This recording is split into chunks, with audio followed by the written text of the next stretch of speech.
No, what? He's on.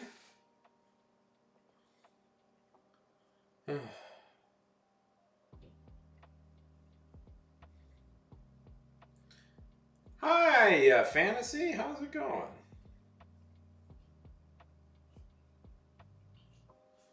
How's everything going?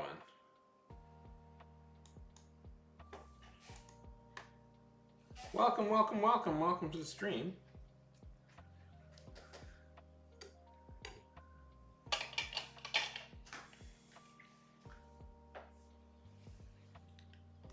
We're ads running. Hi, hi, hey, Fancy, Fancy. Welcome, welcome, welcome to the stream. Hope everything's going wonderful. Good to see somebody up so late, like me.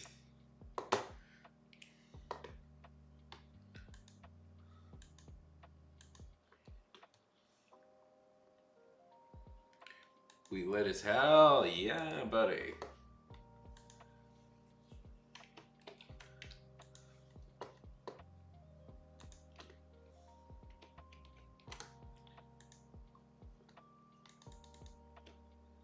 So a lot of as a teenager, the Punisher was like my favorite character.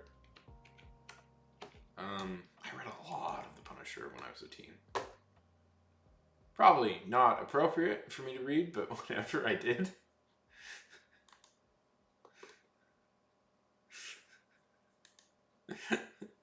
I did do that, so that's just yeah. My particular favorite was Punisher Warzone. That was the one I liked as a teen. That was the even darker. That's the even darker version than the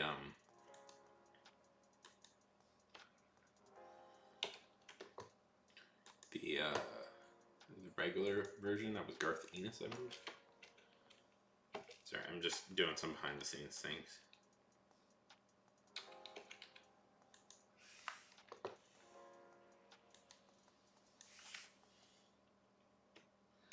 Did you get to the part where he becomes like an angel? It's pretty ridiculous.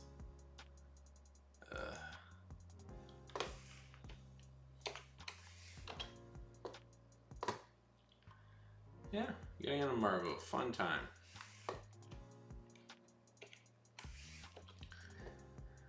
Yeah.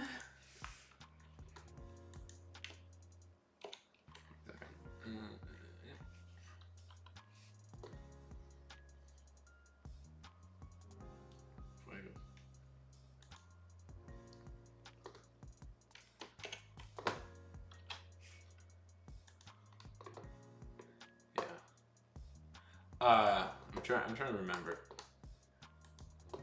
I just remember, like, I don't know. I just remember, like, reading a bunch of, like, real violent ones where it's just like he just.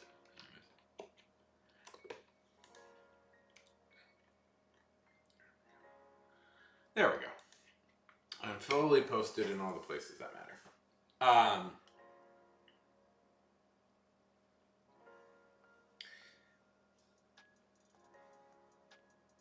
It can be pretty fun. It can be pretty fun. I haven't watched the show. I don't know, but I probably should at some point.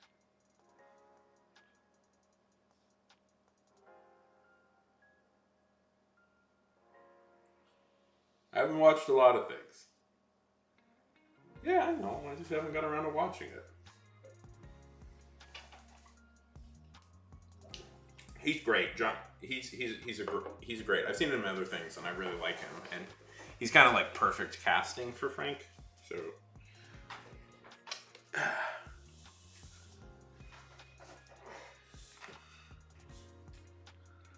He's very good casting for Frank Castle.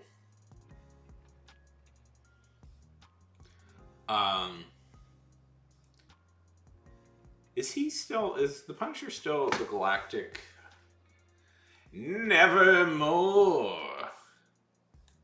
The Galactic Ghost Rider. Is that still going on? I'm a little bit behind on some stuff. Lay! Hey! Galactic Punisher.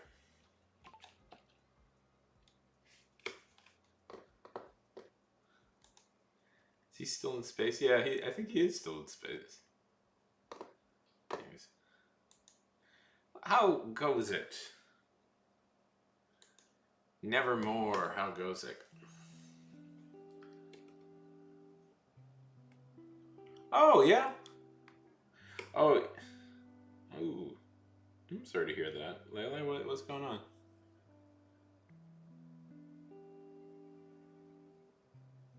Well, you know, Frank is a weird character. I think honestly them spinning him off into another like universe, more down to earth universe is probably a good idea.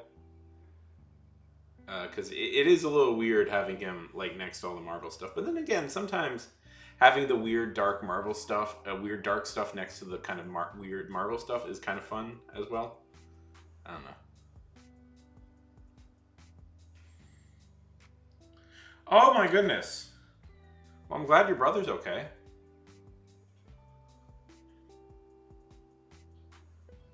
Yeah, I also recently just got into not recently, last year I got into a car accident, and it was one of the most scary things in my life. Yeah, but like Cass, like the Punisher does well, I think, with like the more down to earth ones. Like Daredevil is a good. Yeah, it's a terrifying experience.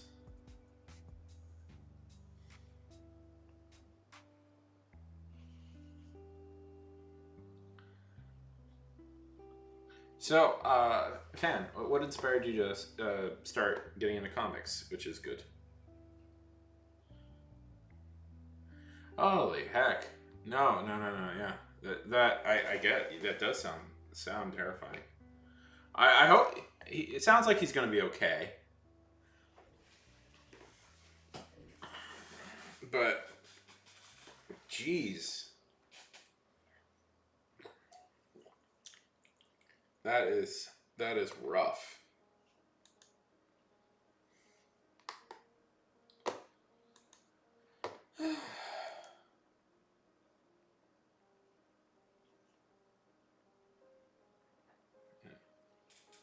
Yeah, I hope so too. Ah, ah. This makes my my big complaint of today that my coffee maker is broken seem almost pointless. But I was sort of frustrated by that today. But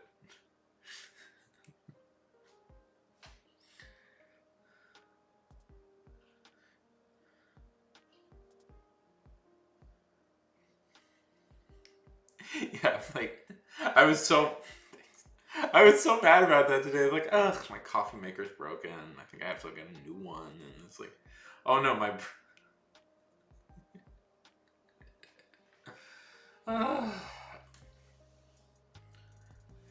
So, never. I see. You saw my post about my book. Very good. You mean the Coronation of the Skull Queen about an orc pro wrestler?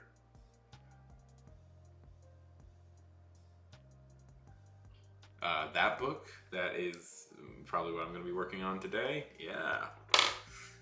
Thank you. I mean, I didn't draw it. I paid somebody good money to do that. But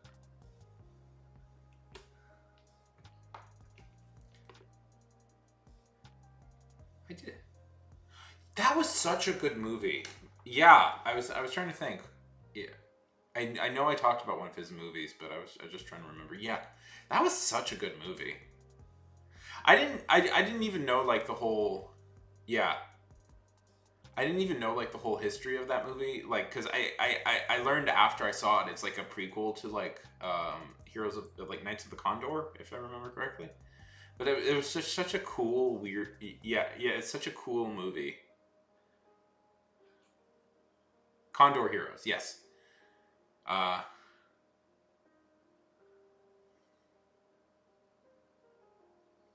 yeah, that was just such a cool movie. Yeah, I have them. I have it. It's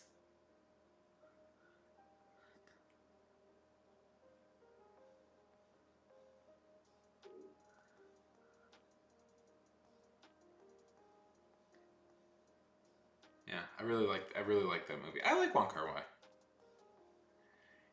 That's the thing I've learned about Chinese cinema is that if there is a popular story, you will see like a million adaptations of it. Yeah, yeah. People compare. Yeah, I've heard that comparison quite frequently. That um, it's very much on the level of like Lord of the Rings. Because like, how many Mulan movies are there? It's like,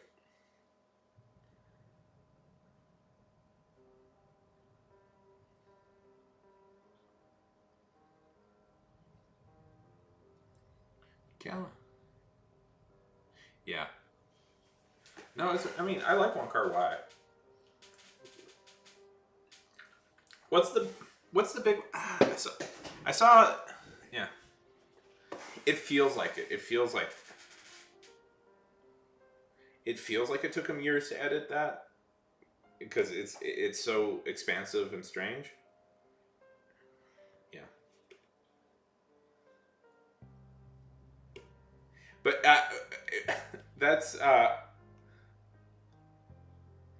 kind of get the sense though he's quite a bit like that because aren't isn't that like the story in a lot of his movies that he takes forever to edit anything?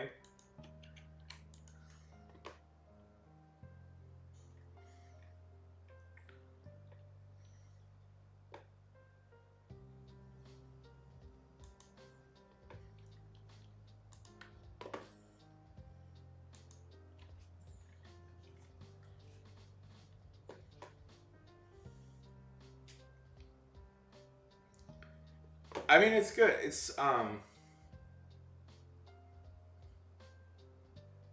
It is very heavy work. Yeah, hey creative. Yeah, I've edited on film before. It is very difficult to do. Now, I mean, yeah, it's.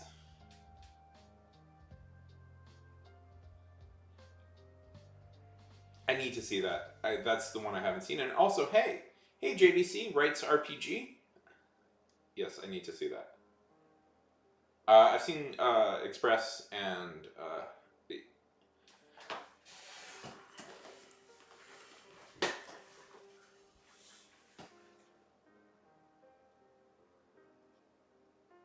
yeah.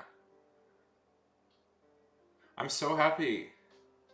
By the way, to be talking about movies. I really miss talking about movies. I need to see that. That's been on my list for a while.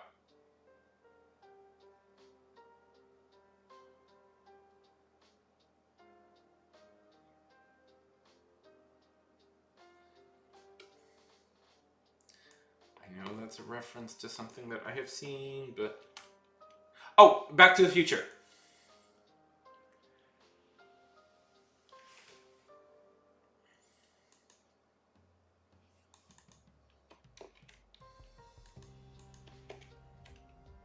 Oh yes. Sorry, for some reason I'm slipping on titles of everything. Yes, Heretic is such a good movie. Have you guys seen Heretic? That's a really good movie.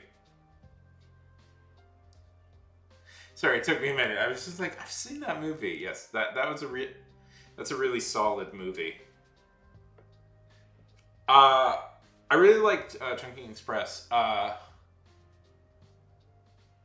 Yes, you gotta. Yes, that's a good one. That is. Uh,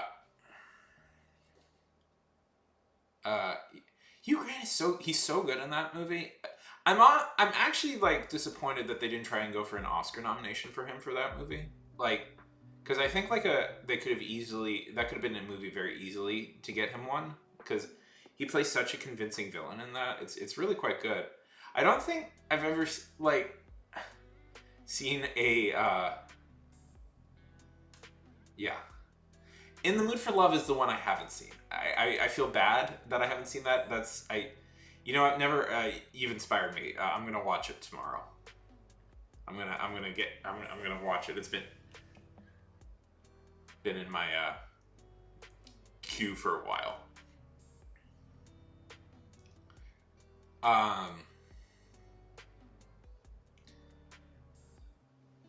I've heard people say that. I've heard people say that. I just haven't got. I'm excited. I'm excited, JDC. I'm excited. That's been a blind spot for me for a while. Uh, yeah, I agree, Leila. I think Heretic is a really good movie.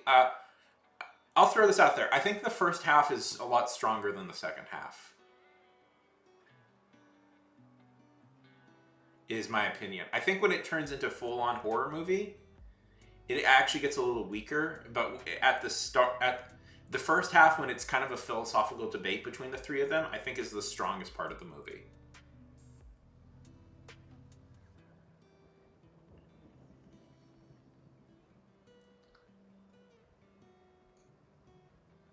Yeah, when it kind of turns into like just a standard horror movie, it's like,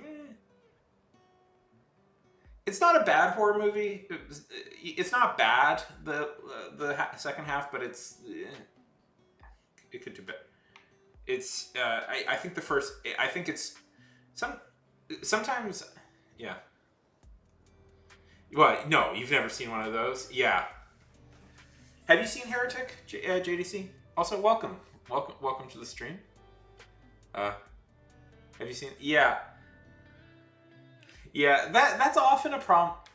I noticed that's a problem for horror movies is that they it's I would recommend it. It's a very solid recommend. It's a very solid recommend. I didn't I enjoyed watching it, but I do feel that it was the second I this sometimes with horror movies it feels like they have a really strong opening but they can't quite figure out how to land it, but that's kind of my feeling.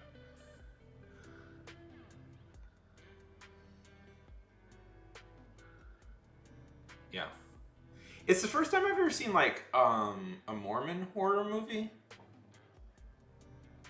Yeah. Well, in my opinion, it actually works better as a than thriller than it does as a horror movie. Look like because the first half, if you haven't seen it, this isn't a spoil. Is it's about two Mormon missionary girls who meet a professor of religious studies, played by Hugh Grant, and there's something off about him, but they can't quite put their finger on what it is.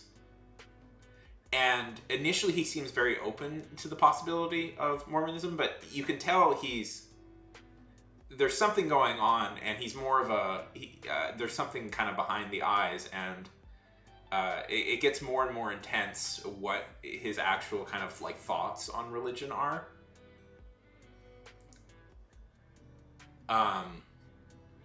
And then I don't want to spoil, but then there's a few twists and turns about what he's actually doing, and it's like the first half where it's the three of them trying to debate like the true nature of religion is really strong and interesting, and then the second half where it's like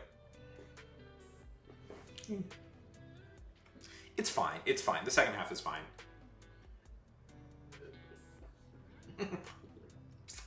Yes.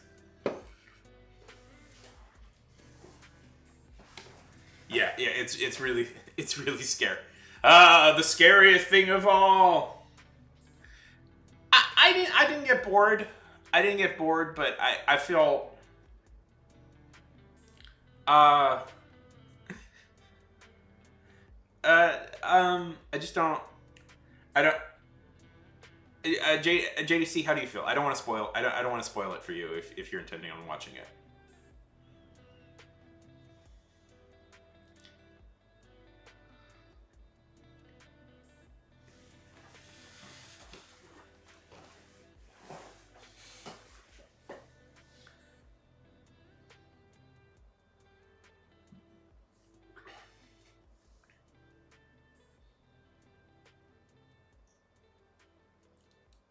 Sweet.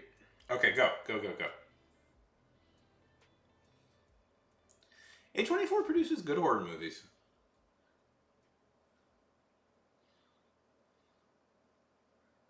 Um, I don't know. Is it predictable to say that I like A24 stuff? I've generally enjoyed the A24 movies. The movies A24 is distributed. Yeah. I mean, Hammer was putting out decent. Like they brought Hammer came back for a while and they were putting out. Yeah, no, I know it's like the cliche nowadays of film bros is like they're obsessed with A24.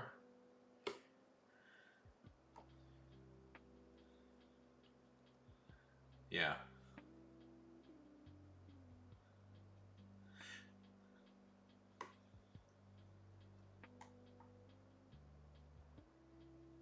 yeah.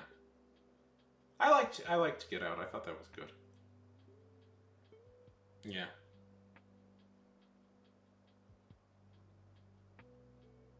Uh,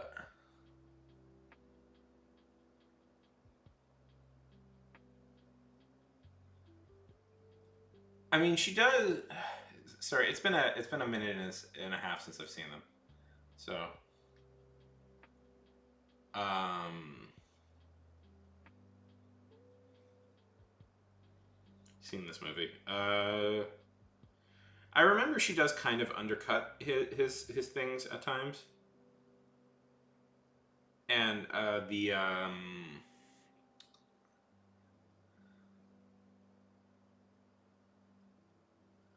yeah, yeah. Sorry, it's been a minute. Yeah, yeah, yeah. Sorry, it's been a minute since I've seen this, so I don't remember everything clearly. But yeah, uh, yeah. One thing I thought about oh that, oh, that what did you think of that? Man, I have like such. I've met Kevin Smith before, and I found him to be a really nice guy. I say met, I maybe a little overestimating, but yeah.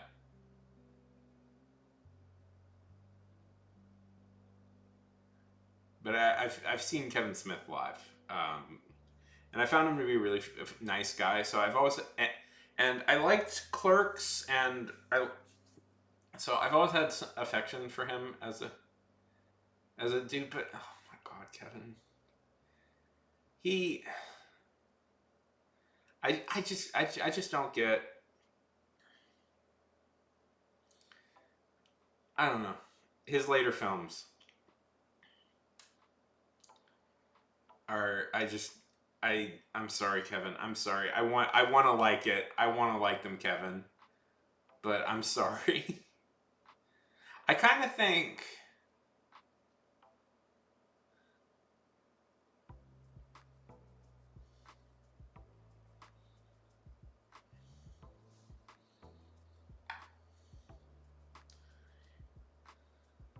yeah.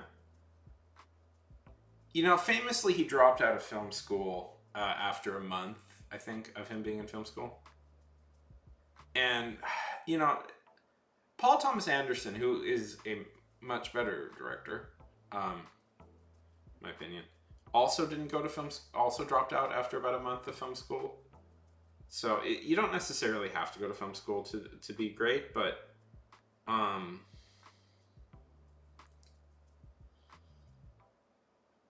yeah, I mean, it goes to show you like the difference. It goes to show you like the difference. PTA just directed some of the greatest films ever, but yeah. But I think Smith maybe needed a little bit more of the fundamentals than PTA had. Um, like PTA,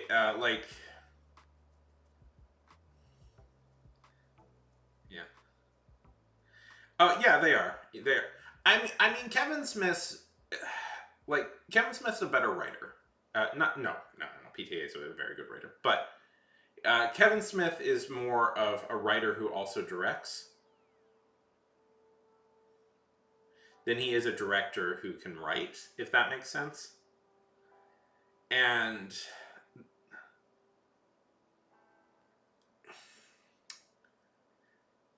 would it be so bad to say I kind of wish just Kevin Smith would write? Oh, PTA is. Oh, yes. PTA is an infinitely better director. A much better director. Yeah. PTA is a much better director. And honestly, he's also probably a better writer. I mean, it's kind of unfair to compare him because, like, PTA is maybe one of the best directors ever, but yeah, I'll let history decide on that.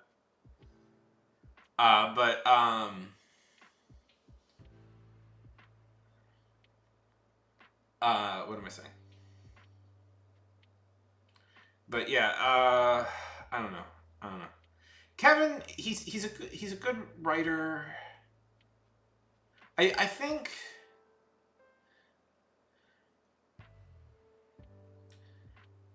But I think also Kevin relies a little bit too. I don't know. His first few movies were a lot grittier in a way, and it. You know what it is? You know what it is? Let me throw this out there. He's a punk. He's kind of like punk band. He's kind of like a punk band who got popular. If that makes sense, or. And his stuff was initially about like just like little guys trying to make their way in the world in an uncaring world, in an uncaring system. And then the problem is he got successful and he kind of disappeared from that sort of mindset. And he's so far removed from that now that it's a little hard to like go like, yeah, I'm still one of you. I'm like, I don't know, Kevin. Yeah, he was really dialed into the youth culture at the time, and he was really like he had a good sense of how to be like he kind of like he was really dialed into like what it was to be kind of a disaffected Gen X kid. And you know, those films where people kind of really nail what it is to be a young person at the time are always really beloved for that reason. You know, like if you can get that sort of tone correct, that usually stays with people for the rest of their lives. But he as he got older and richer and more disconnected, it's a little hard to go like, you know, his strengths were, I would argue his strengths were a sense of realism and character, like a kind of lived in character space. And that's hard to do when you're a millionaire filmmaker who lives in big giant mansion, if that makes sense. Whereas Paul Thomas Anderson expanded his interests and reach, because like there is a Paul Thomas Anderson who theoretically there could be a Paul Thomas Anderson version of Paul Thomas Anderson who consistently will chase Boogie Nights for the rest of his life. He'll just keep trying to do variations of Boogie Nights. And like, what's the next movie he makes after Boogie Nights? I have seen all of them. Paul Thomas Anderson. I just don't remember.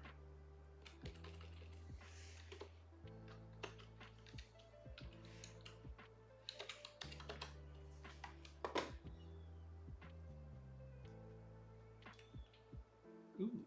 Whoa. There's the.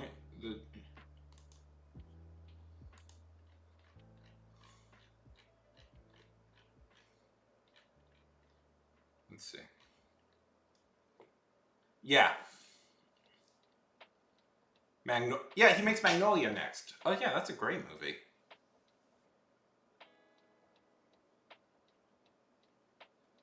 Yeah, he makes Magnolia next, which is his most Robert Altman-esque movie, and then he makes Punch Drunk Love, and then There Will Be Blood. And it's like that is a filmmaker expanding out and trying different things, and Smith just kind of does the same thing over and over again. I think Magnolia was the first Paul Thomas Anderson movie I saw. Yeah, and yes, he's good with that. Yes, Yes, Paul Thomas Anderson is a very good director who knows his stuff really well.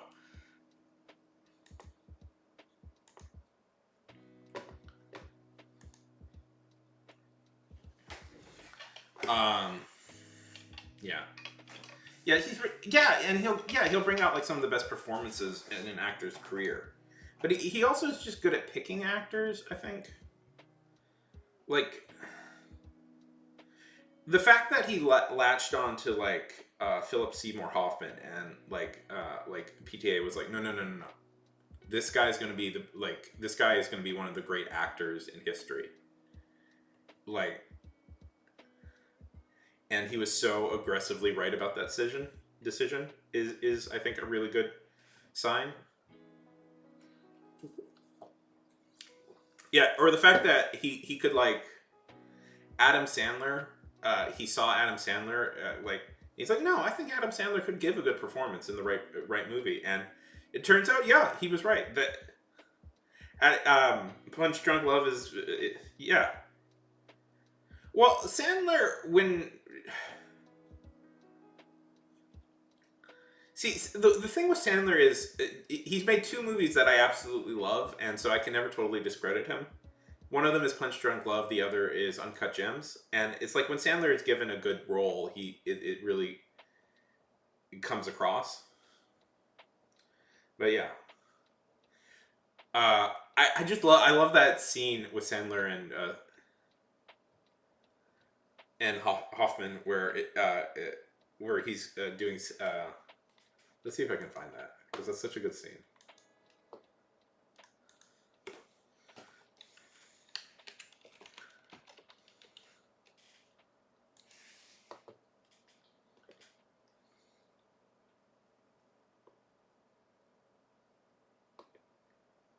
Yeah,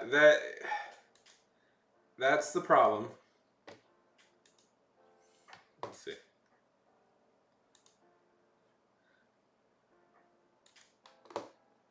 Let me find.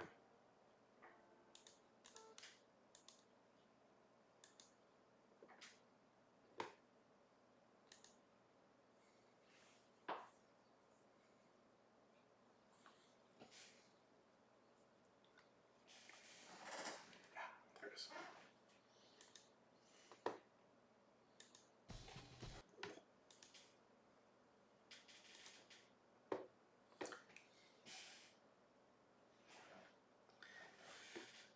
Oh, they didn't do my favorite part where he like, yeah. Anyways.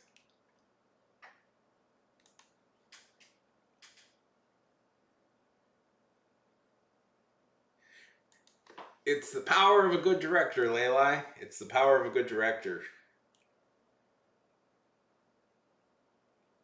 Yeah, it's the power of a good director. Um, who will actually challenge an actor to do good work. Yeah. Yeah, I love that.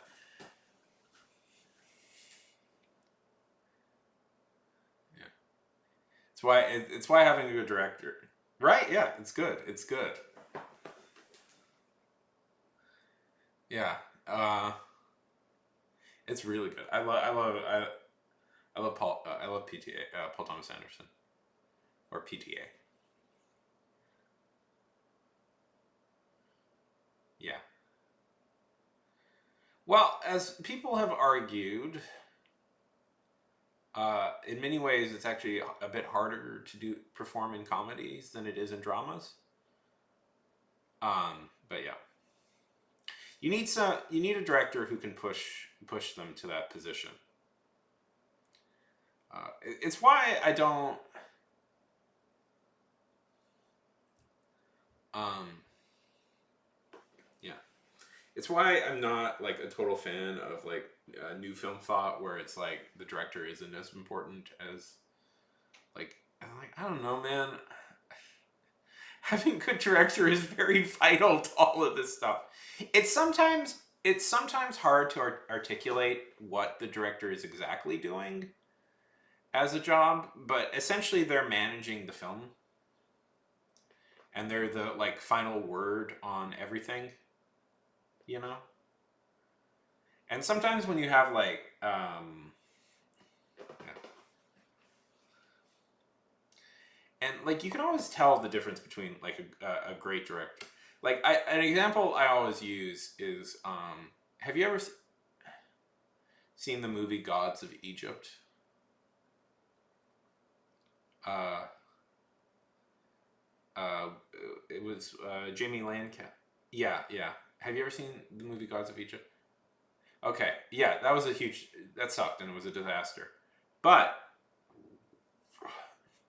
here's a fun fact about that: it had pretty much the same crew as Mad Max Fury Road. I would argue a significantly better movie.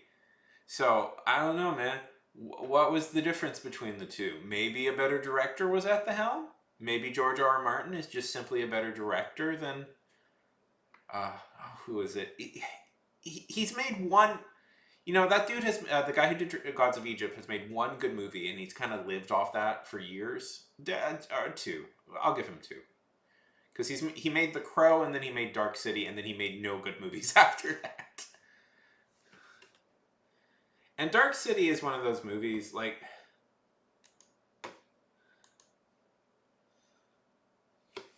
But yeah, anyways. But yes, Alex Pretorius, I forget.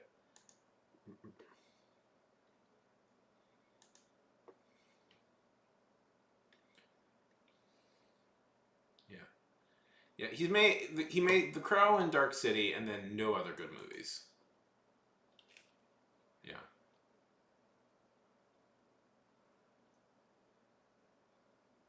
yeah. Well, he hasn't. Hopefully.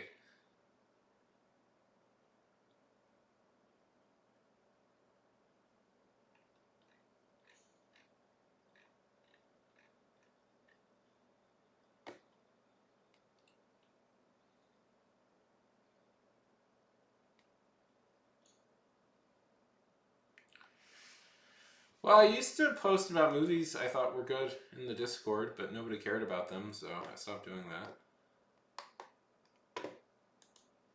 I could do that again.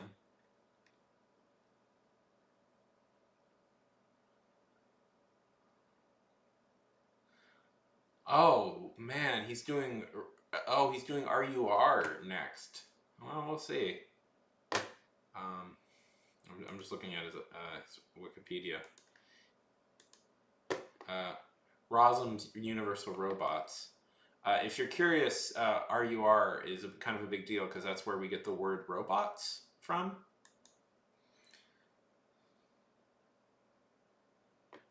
Okay, I'll start posting again. Well, good luck on that, man. I mean, I hope you're right, Never. I hope it's just for the money work, but there's been a lot of those for him. He did Knowing, I, Robot, both not particularly good movies. Yeah. Yeah, RUR. It's a play that exists. One of the most notable things is that it coined the term. It's also kind of a early. We were talking about this last night, a few nights ago. Early dystopia fiction. Although it's a play and not a book, so, but, um,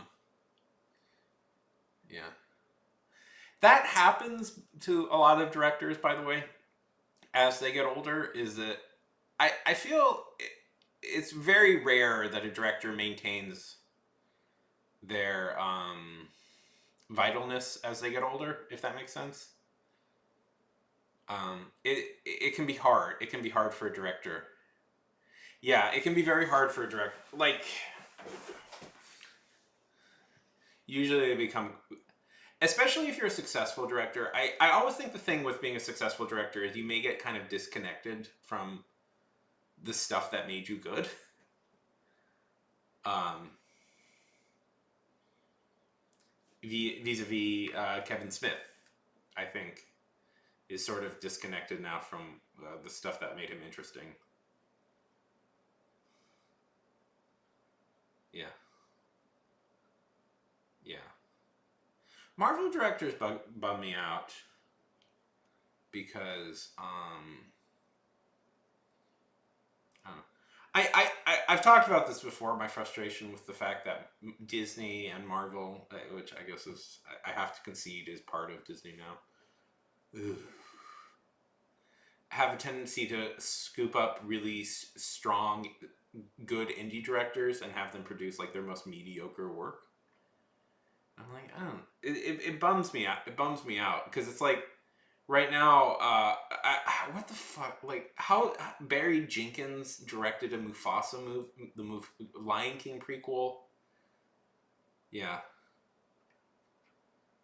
Barry Jenkins directed the Lion King prequel. Dennis Lowry.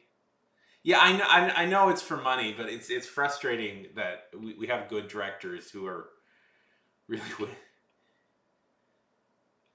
Yeah, but it's like, but the for money movie, the one for them, one for me thing. Even then, usually like those sorts of movies were good because like the director was aiming towards more commercial, was using their interesting instincts in with a more commercial film, and so um Spike Lee made Inside Man, which feels pretty much it feels like a for money job, but that's a really good movie. That's like a really good movie, and even though it's more of a commercial film, it's a really strongly directed movie, and that used to be, or like, yeah, Inside Man is great, and I'm pretty sure that feels like a for. Yeah, but it's like we used to get those the for money movies were still really good, and we would still get pretty like we would just get solid commercial pictures out of that, and now it's like this whole machine and stuff like that, you know?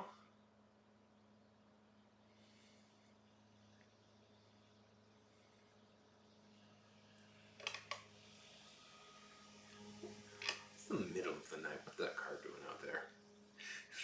Um, like Martin Scorsese, I think, is the one who coined that term, and like he was talking for Color of Money, the Tom Cruise, Paul Newman movie he made, and but the thing about that is that's a really solid movie as well. It's like you.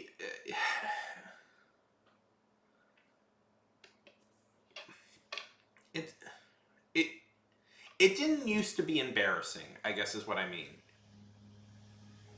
It didn't used to be embarrassing for great directors to do money projects because I guess what the money projects used to be were solid, middle of the road, like a more adult genre fare, like thrillers and noir and heist movies. And I guess now it's like you get guys who spend their time doing, frankly, kind of boring Disney movies. And it's kind of embarrassing. Like I'm embarrassed for Barry Jenkins to have Mufasa on his resume because I think he I. By the way, I just kind of went to see Moonlight one day randomly. I didn't even like I hadn't even really heard about it. I was like, oh, I want to see a movie. I guess I'll see this Moonlight, and I thought that was a brilliant movie. I legitimately kind of cried at that movie, and yeah, like exactly. Who wants a Mufasa prequel? And the director of The Eternals won an Oscar and then did that. Oh, man, that Snow White movie bums me out because I feel like I don't know. I feel like people were overtly harsh on her from the beginning, and I just don't. I didn't like that. I don't. Yeah, yeah. She directed Nomad Land, and then Yeah, she directed Nomadland and then directed Eternals. And I'm like, I believe she's the second Nomadland. She's the second woman to win a Best Directors. I don't know. Sounds like a normal 20-year-old girl talking about stuff. I don't know why people got Chloe Zhao. I don't know why people got so weird about it.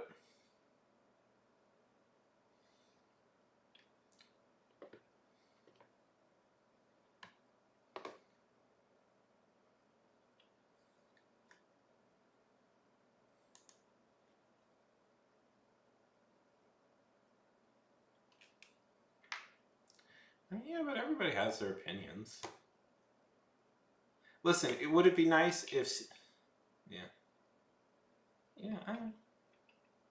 But also, I don't really pay attention to celebrity interviews. I don't pay attention to celebrity interviews because I think they're kind of pointless. And I think anybody who gets too bent out of shape about them is is I'm good. I don't. I'm good. I don't. It's fine. I don't.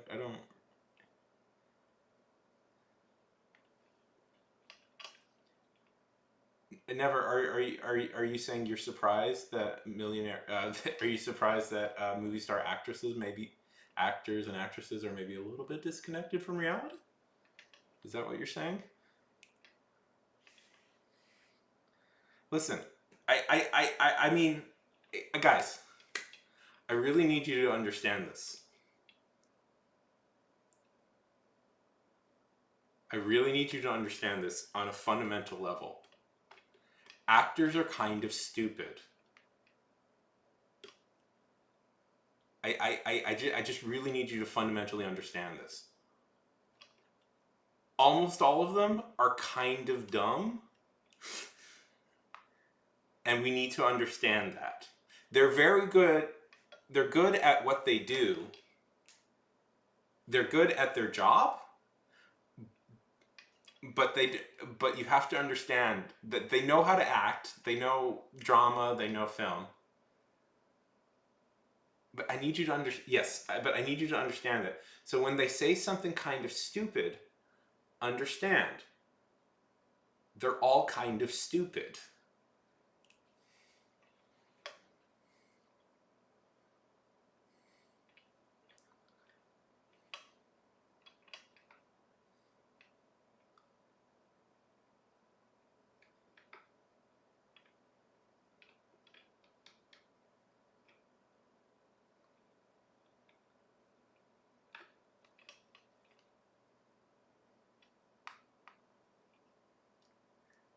Every actor you've ever seen,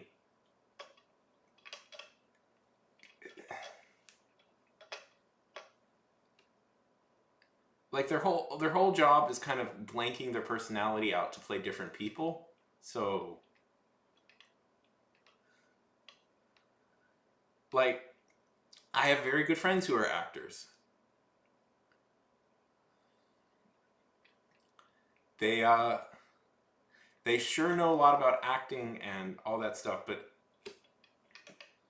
I mean, you could argue that I'm kind of stupid in that way, but yeah. But again, it's just like, yeah, and that's fair. But I don't know. I didn't. I was generally like I'm generally apathetic to what actors say. If the movie's good, the movie's good. Yep.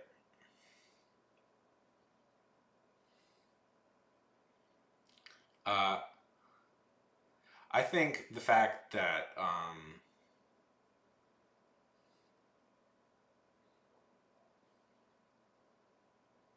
yeah, it's hard. The film, there's a lot of really lovely people in the film industry who are very kind and very nice and who are just like gung ho, passionate creatives who just want to be part of it because they love it so much. And then there, and then there are all the, and then there are all the people with money who create all the problems.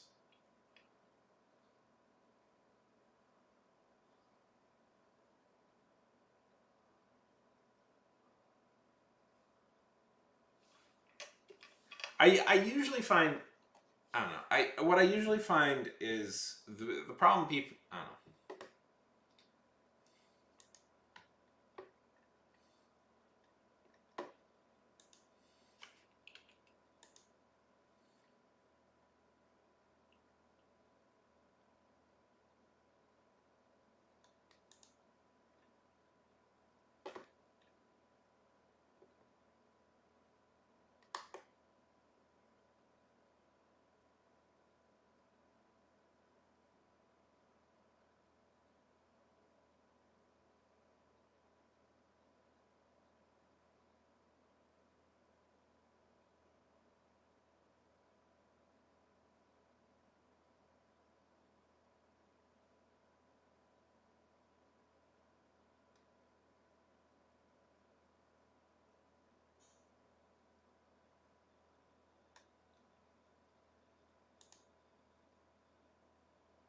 Yeah, that's why. Man, the micro budget movies, man, that's all passion. I don't know. Did I ever tell you? I guess I can tell the story without getting in trouble. Um, I went to a filmmaker. Oh, what? Oh, what was this? Oh yeah, I didn't see that. Yes, fuck Kanye West. If I don't make that clear, fuck Kanye West and fuck his whole deal. And I say that as somebody who used to be a Kanye fan. Uh, I plan to never ever listen to his music again or support him in any way. Um, don't like Nazis. Not a fan. Um, I went to a filmmaker meetup, and I was talking to this guy, and he seemed like a perfectly nice guy. This is this is gonna be. Uh, and then I looked at his YouTube channel, and then he told me what his YouTube channel is, and I looked it up, and it's like it turns out he's like a big believer in alien abductions and shit. And I was like, oh, oh no, oh no, this guy's a weirdo. It's like half of his stuff was like alien abductions and like, where are the aliens and how to find the aliens, and I'm like, and he seemed like a perfectly normal guy that I was talking to, and I didn't want to bring it up, and I was just like, oh, hey, yeah, cool, we should totally collaborate at some time. Yeah, well, that was what was so funny is he was like, he was like a super normal guy. He was like a super normal guy, and you wouldn't have known it. But he mentioned his YouTube channel, and I looked it up, and it was, oh, this dude is pretty out there. He has some out there ideas, and I was very bemused by that.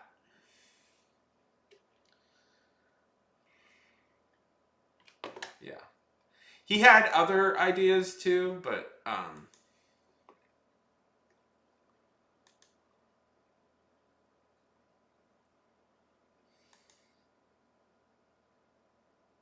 yeah, aliens.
I don't know, man.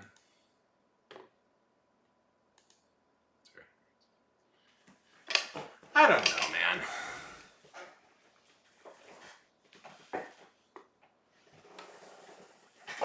Disney's really intent on making this whole live action. I don't know.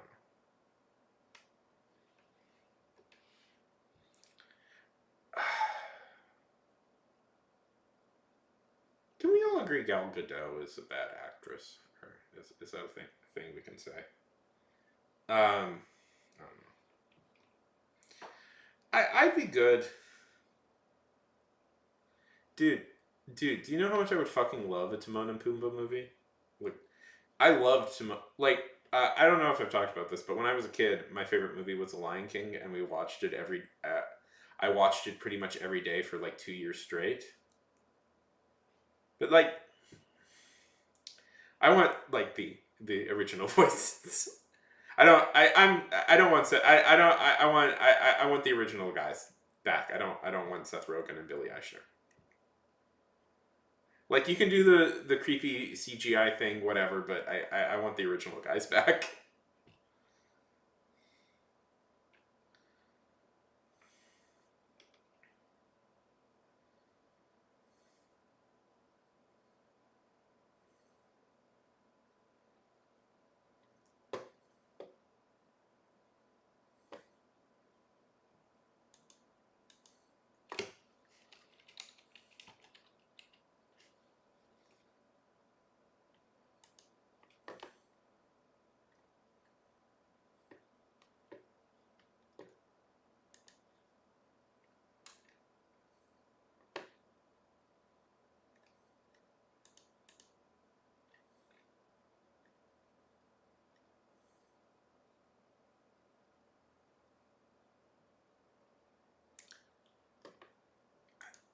I mean, this is my thing. I don't like. This is the thing I always get. This is the if I could go on a little bit of a rant here about. I'm trying to avoid like hell any talk of discourse. You know the discourse because I feel it's getting involved in discourse. I feel is a never ending cycle, and the second you establish yourself as a guy who has opinions on it, that's all anybody will demand of you. So I don't want to have opinions on it because I feel it's pointless and stupid. But if I could for a minute give my opinion on some stuff. I feel that people complain about the what I dislike about these complaints about these modern Disney movies is I feel a lot of the modern live action movies are quite soulless and bullshit and like kind of stomp on classics, remake classics that did not need to be remade, and have kind of this brain dead um, way of going. Like I did not need a Lion King remake. I in my life it was bad, or an Aladdin remake or any of these things. But what irritates me is people fixate on like the races of people as the main problem. I'm like the races of people aren't the main problem. The main problem is that it is a shitty modern day remake of a thing that didn't need to be remade. It would be just as bad if it was all white people. You know what I mean? So or and that's kind of my opinion of it. Yeah, yeah, that one is hilarious to me because here's my thing. Here's my thing with that. If I could, um, you know, I know this is hard to remember. Will there's an ad going on, but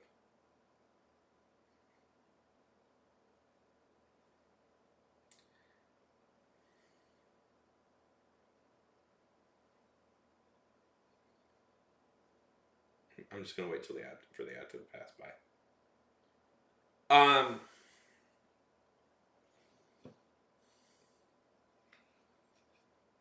Will Smith has been involved in music for a very long time. I know that's hard to remember, but he's honestly not a bad rapper, you know? And what I don't get about that is why make him sing? Why not make Prince Ali into a rap song? Why not make that into a rap? Really play into the strengths of your performer.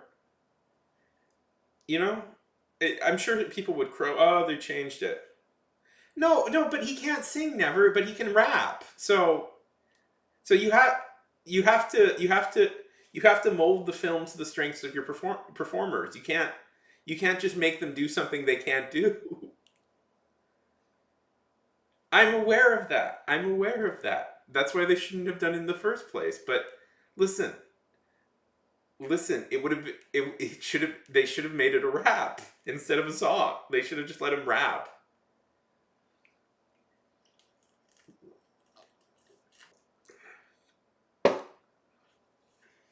But that's what I mean by that. That's what I mean by that. It's like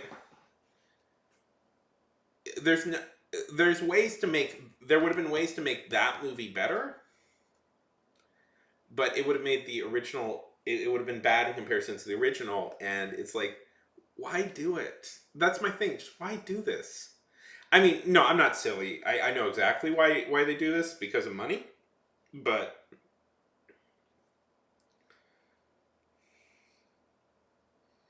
yes, I know.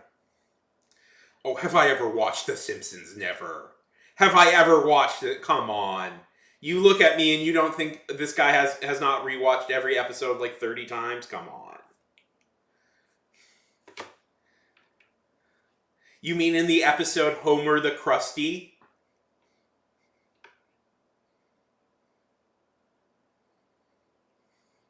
But that's my thing. But listen, we're all going to think of this as a comparatively good time when, because you know what's coming, right? I always like to scare people with this, but you know what will come eventually, where the destiny of all this lies. Because Disney has a whole second fleet of films they could theoretically convert into live action abominations, right?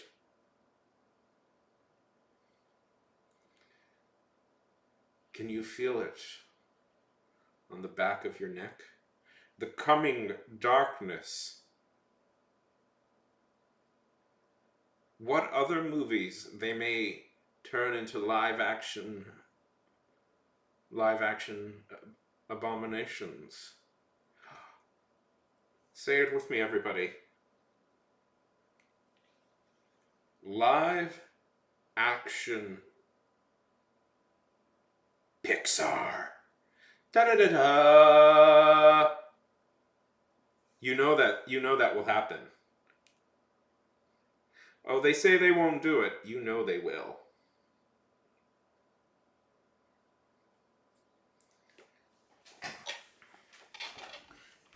Yes, you can feel it in your soul, can't you? Because there's already a few of them. I'm like, oh, you could easily make these live action.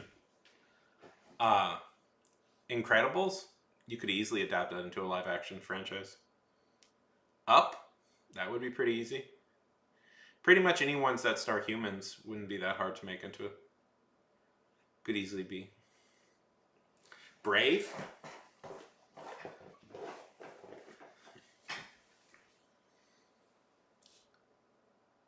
Yeah. That was my other favorite movie as a kid, Lilo and Stitch.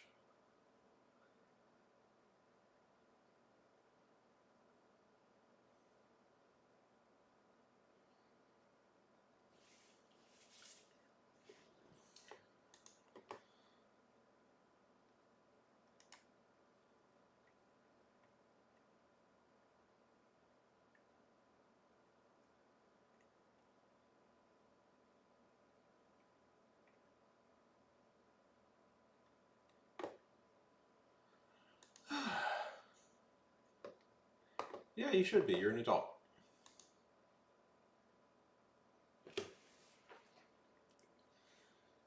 If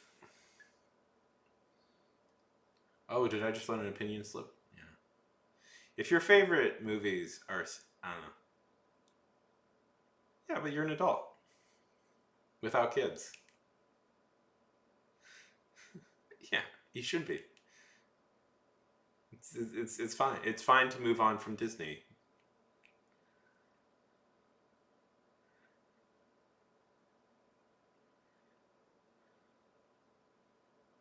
If your favorite movies are still like, I don't know. I don't. I'm not a big fan of the whole Disney adult phenomenon where it's just like the only movies that matter are like Disney movies. All you watch is Disney. I don't know, man. Have you seen literally any other movies?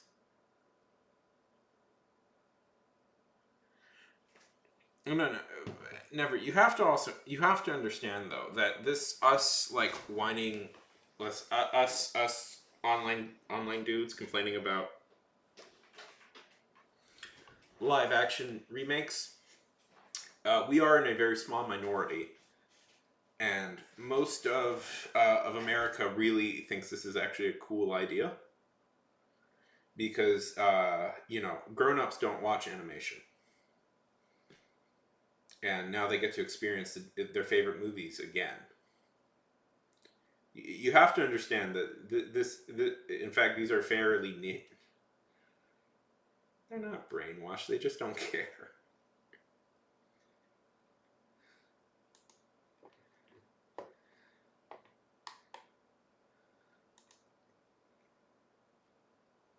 Caring about things. Caring about things is for losers like us.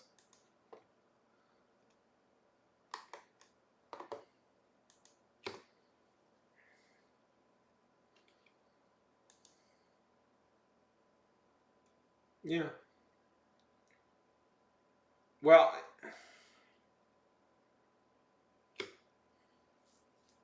yeah. If I have kids, and yeah, exactly.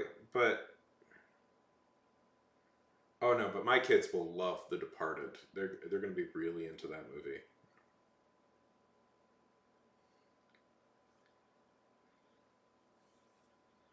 Yeah. No, but that's like I just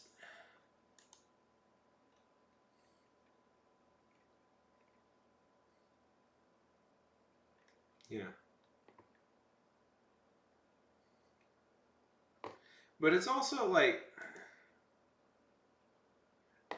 I just find it very hard for me to really care all that much about Disney films nowadays. And it's not like oh Disney is garbage or whatever. It's just I moved on. I moved on. I like yeah. But that's the thing. I moved on mostly from that. Yeah, yeah, yeah. Yeah, really? Yeah, yeah. Go ahead and send it. It's not like I'm doing actual writing. I agree. Yeah, well, never. I would say I agree with you, but Disney has a nasty habit of buying things I like.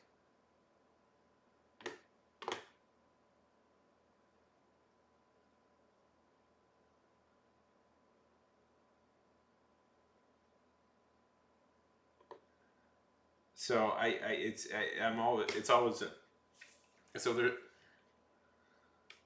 like, I was a fan of Marvel way before Disney bought it, and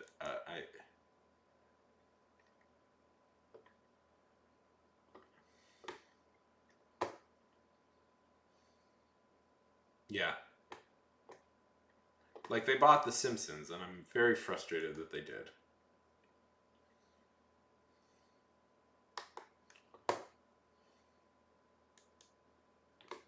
One second.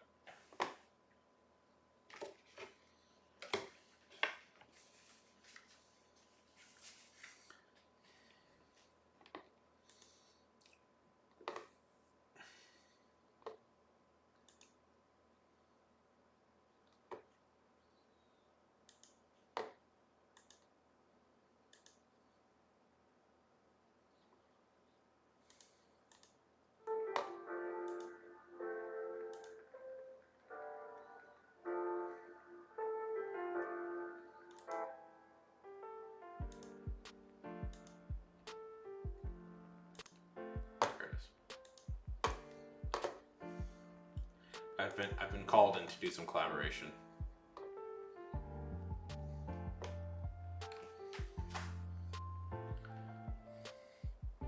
Oh, we just got into a chat about stuff, and I'm going to help Revy over here with some writing.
Can you hear me?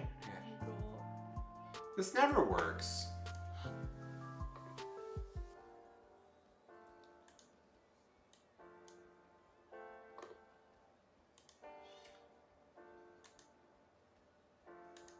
Sorry.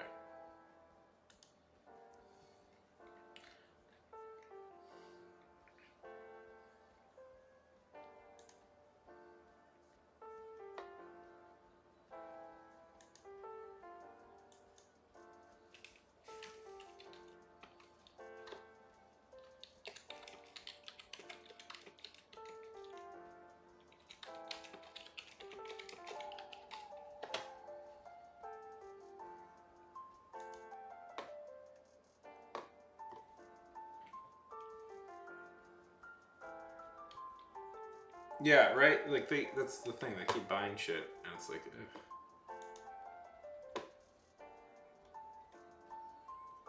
Boop, boop, boop.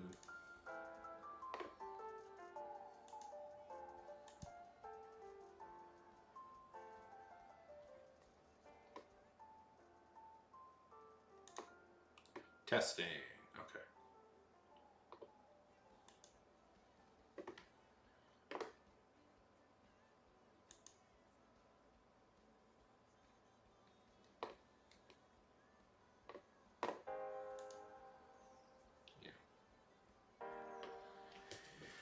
Yeah, it's frustrating.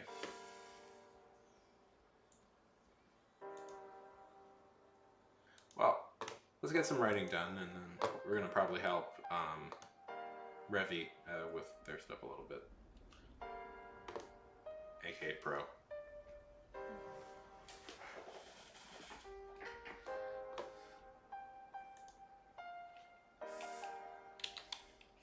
Just talk.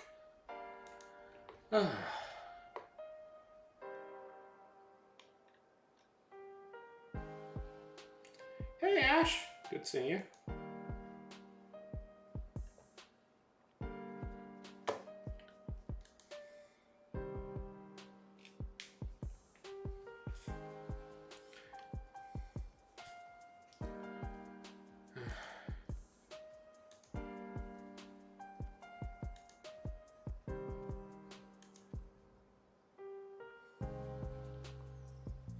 Bark, bark, bark.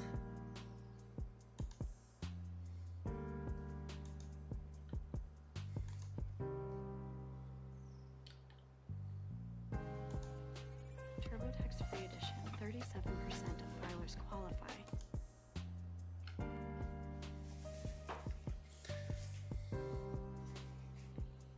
Nice, Ash! What? That's awesome.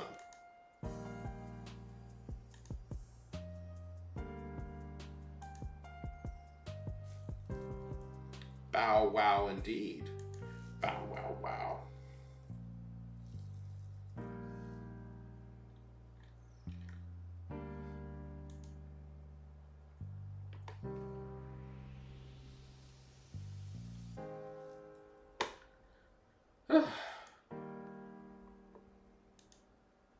So what's your story about? Layla, by the way, how is the art going? You want to do a trade? Ashes?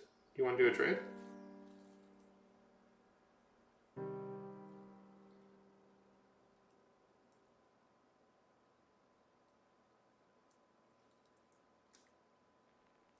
Because I'd like to get some notes on my story. You seem to have a good head on your shoulders about this stuff.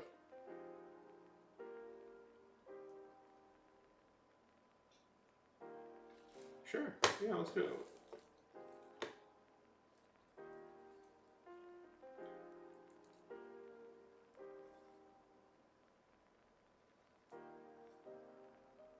You should.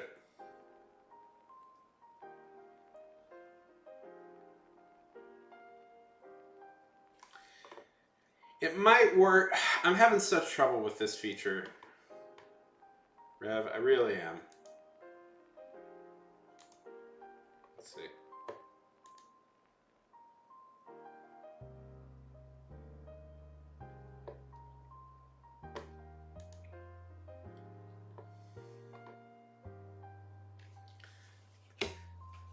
Can you hear me?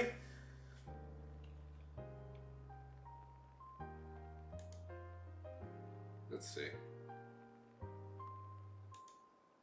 Testing.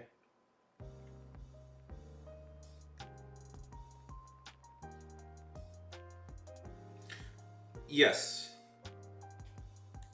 Why don't I send you? Why don't we just do this over Discord again, Riff? By the way, just jump into Discord. I'll send you a friend request.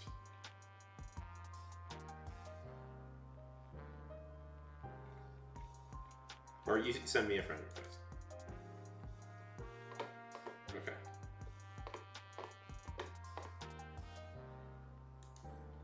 Okay, one second. I can't get this damn collab thing to work. How about we just do it over Discord?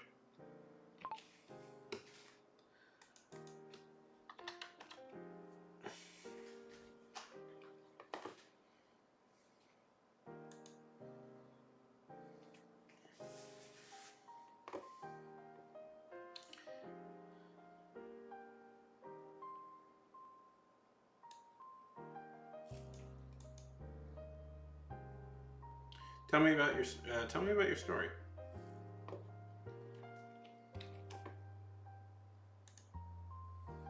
Oh, is it working? Hello? Can you hear me? Okay. Can you hear me? What happened? No. Hello? See, we're trying to get this Discord, Twitch collab thing to work, and I have not yet to pull it off. Let's see.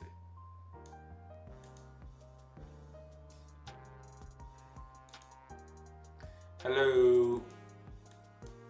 Hello. Hello. Okay. Hello.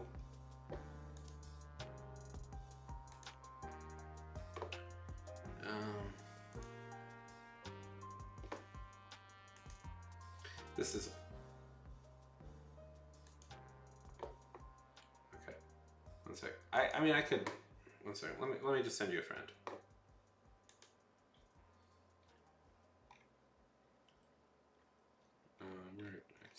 I saw you there. I saw you. There you are. Add friend. I sent you a friend request.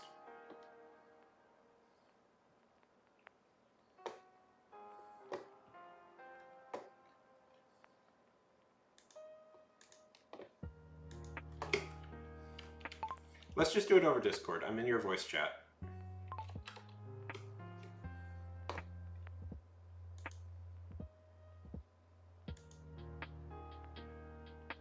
Okay.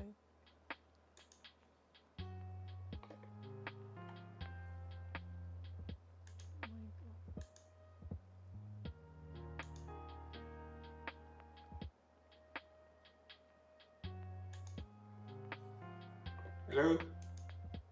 Hello. I don't know if you can hear me now. I can hear you now. Hello. I don't know if you can hear me now. Yes, I can. Sean? How's it going? Sean? Yes, I can hear you. I can hear you.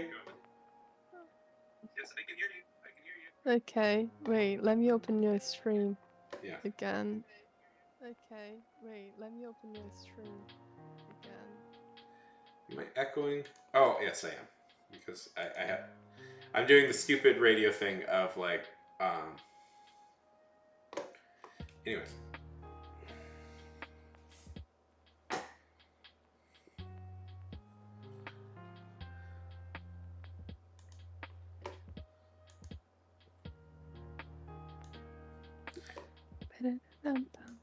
Man, I hate the knock feature.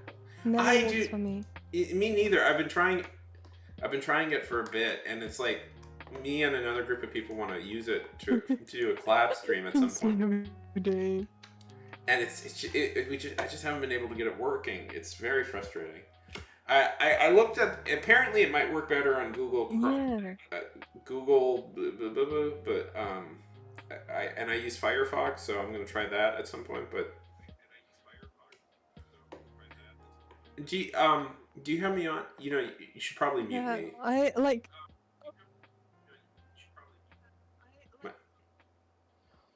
I can't hear you on Discord. Yeah. Mute my stream is what I'm saying, so it doesn't echo. Okay, his hands. Let's see. Okay. I can't hear you on Discord, but I have your stream open, Oh, so okay. I can hear you now. If Wait, if it lets me. that's Okay. weird. I'm back. I can hear you. That's why are things weird? Anyway, oh right. Okay. But So- then I can listen to you. Okay. Well, let's just go with what's working. Let's just go with what's working, okay? Okay, so this is the paragraph. Oh, right. Let me switch over.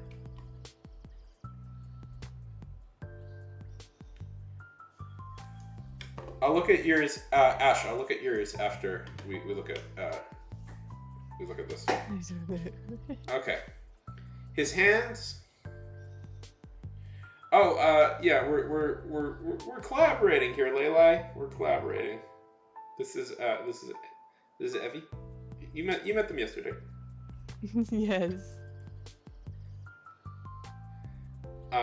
Yeah, this part, his hands and his bent on body.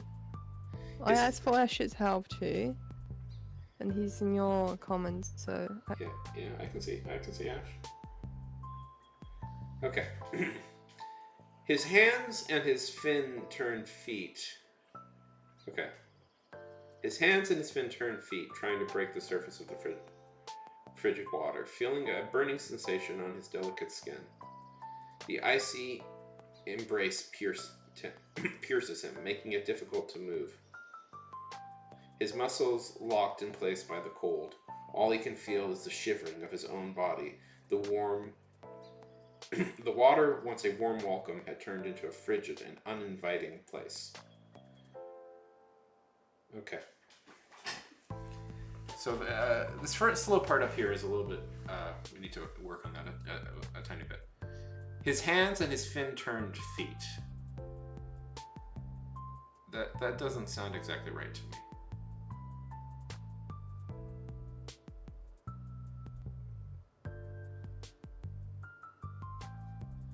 His hands and his fin-turned feet try to break the surface of the frigid water. Right? That doesn't sound exactly right.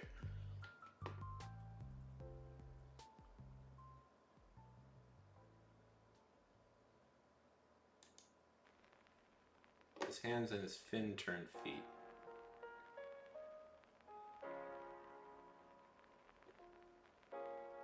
I thought about like writing his hands and his feet, but like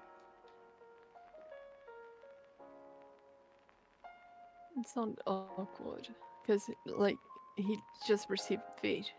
Yeah.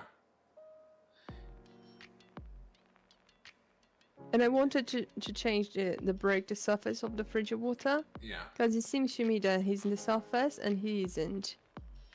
Yeah.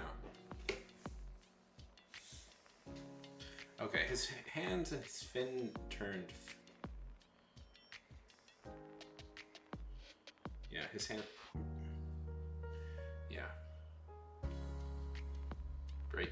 Yeah, you've got, yeah, his hands and fin turned feet turned. Yeah.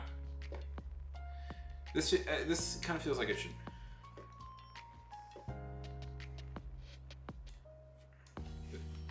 One, this should be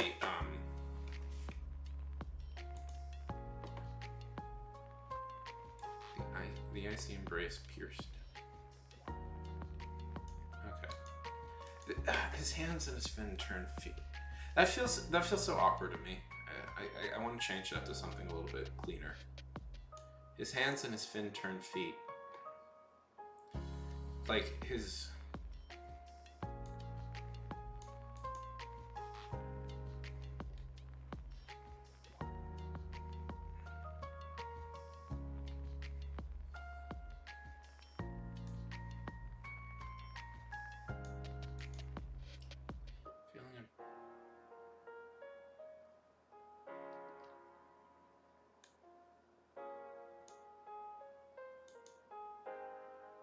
Maybe his hands and his now can't fit. Yeah. But I don't know.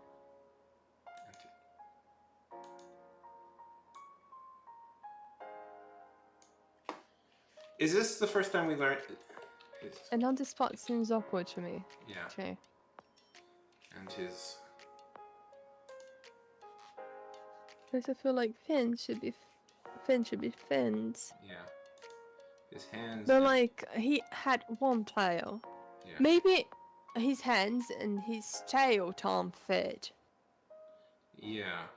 Would Is that it be better? Is this where we introduce? Is this where we introduce his hands turning to his feet turning? Yeah, sorry, his fin turning to feet. Do we bring this up earlier?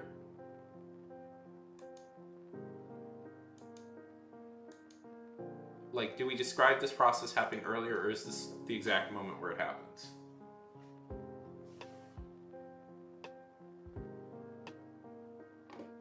Oh, let me pause this music. Or is this like the exact moment where this happens? No, the fish being like torn into like he's being torn into fat is somewhere here. So it happens earlier. So what I mean by that is, I don't think we need this No, it was described earlier here. Okay, so He feels his tail of flames, blazing with pain. Abruptly starts losing its color, turning to the same pale hue of his skin. Gradually, Astro feels his scale ripping from his flesh and falling down to the white floor has been torn with blue flame. So yeah, we don't need the smell of blood now joins the aroma of Yeah, so we don't need to repeat that information here. It makes it a little awkward. We can just say his hands and brand new feet try to break the surface of the frigid water. That sounds a little cleaner to me. If you introduced that earlier, there's no need to bring that up again. We can just say like his brand new feet try. Does that make sense? Feeling a burning sensation. Okay. Yeah.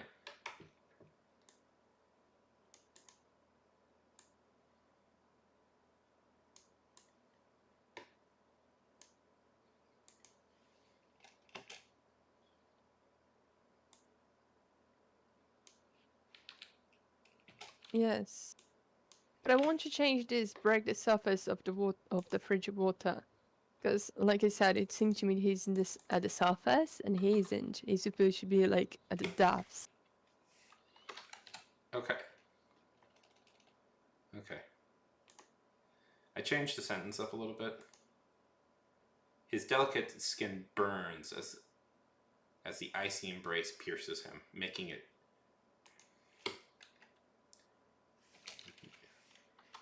moving difficult. I think that just sounds a little better. So he's at the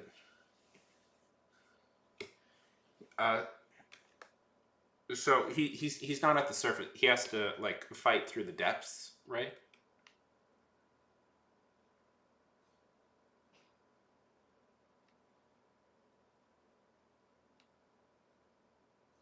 Okay.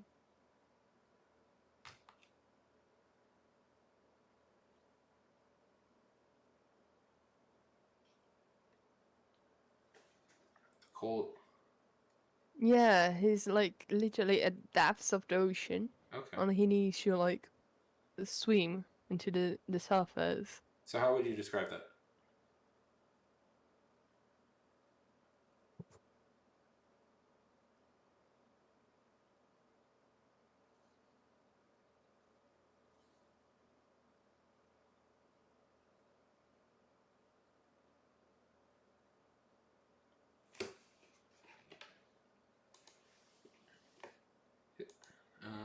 I'm still gonna like rate it because I want him to like Yeah. feel kind of like despair and things like Yeah. his hope is all lost Yeah. because of the cold and his body not like answering, and suddenly the revenge like hits him up, and Yeah. he's able like to start like swimming again into the surface. Yeah. The cold locks his muscle in play. Locks his...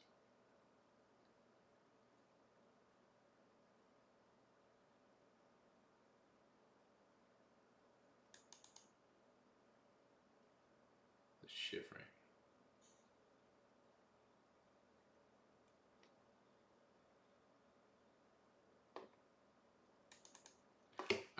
I don't like place. That's too emphasis. That's too vague. Let's give it a more exact location. You know what I mean?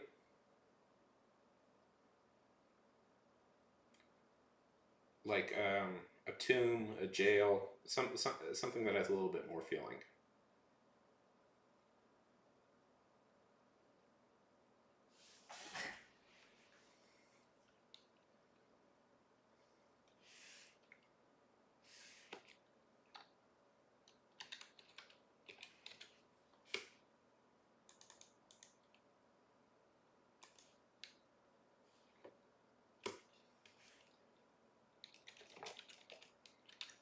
Isn't the castle of inside he's inside a castle in the throne room? Place. Did you mean palace? Palace.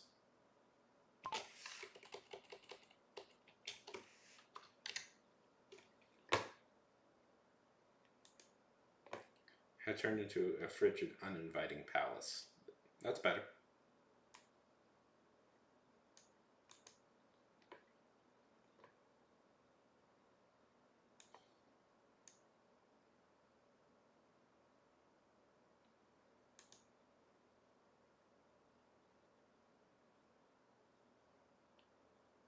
Yeah, the palace. Yeah.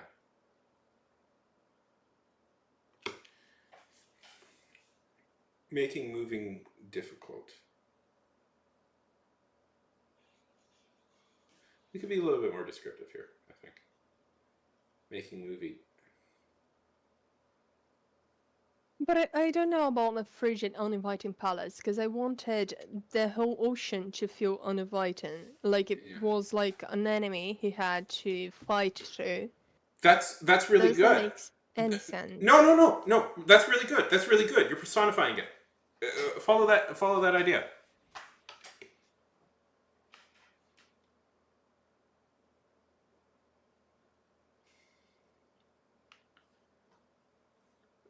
That's a really good thought. Okay, follow that idea. How is it like an enemy?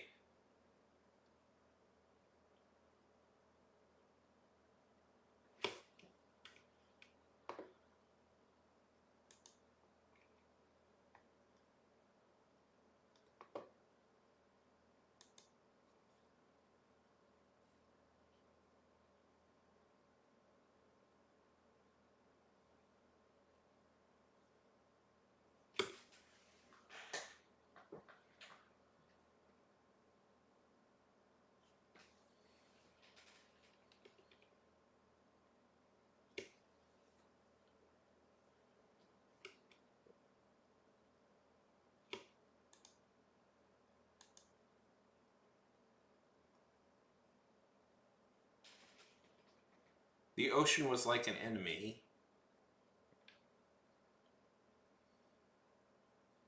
I mean, I have some ideas, but this is your story, and you should do the writing. What if what if I change here the water wants a warm welcome and tarnish a frigid and inviting place? What if I change it to the water wants a warm friend, wants a warm and welcoming friend, I turned into a frigid and something enemy? That is so I don't know good! if that makes sense. No, that is so good! That is such a strong idea. Yes, you're on the exact right path.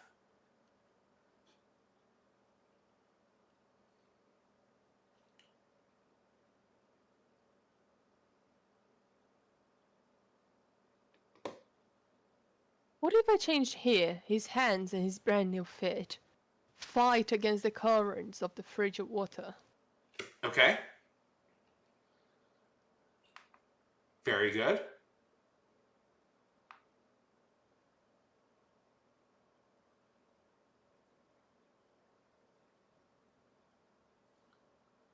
You've got this. You've got this.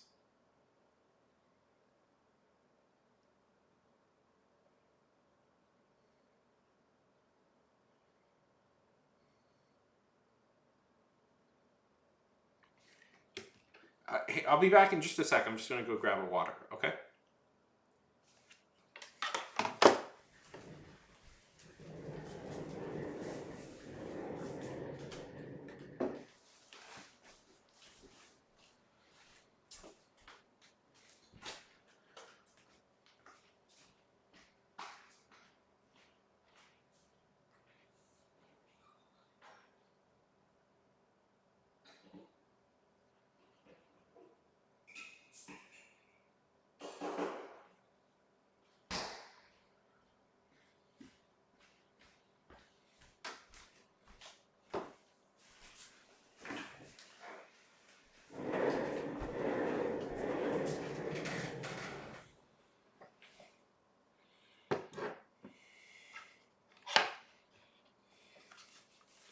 Ahoy, ahoy. Okay.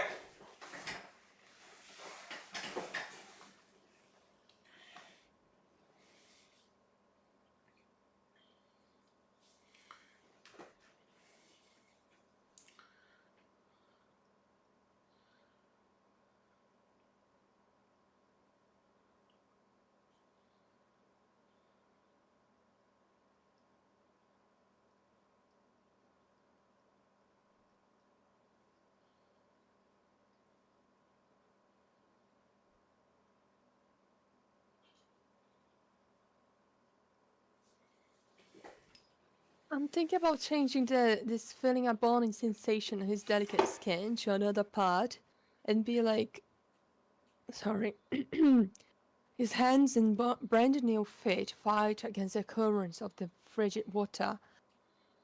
And I wanted maybe like being thrown around like against waves. I like that. I don't know. No. That's a strong idea.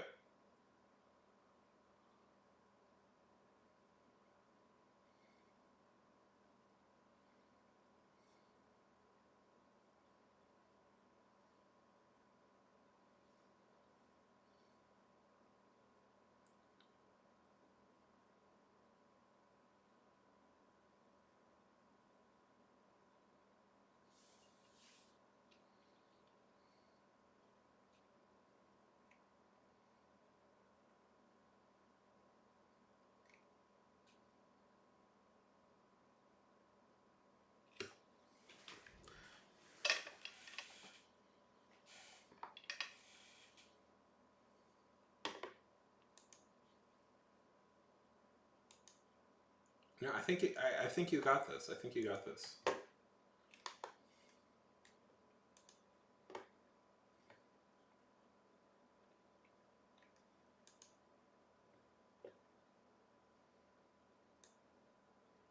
But is it being?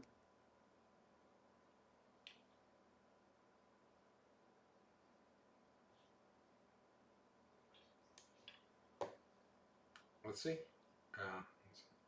I think that the grammar is wrong. Hands and brand of fate fight against the currents of the frigid water, being thrown about around by the waves. His hands and ready feet fall. Sorry, I'm always in my head of What if past like tense. he had Go on. he ends up like being thrown to the floor where his scales are? Yeah. I mean, that would be that would be cool because it's like suddenly he feels the pressure of the water for the first time, like he's never experienced that before, because he's so used to it, and now that he's a human, it's suddenly the water just feels like it's crushing him.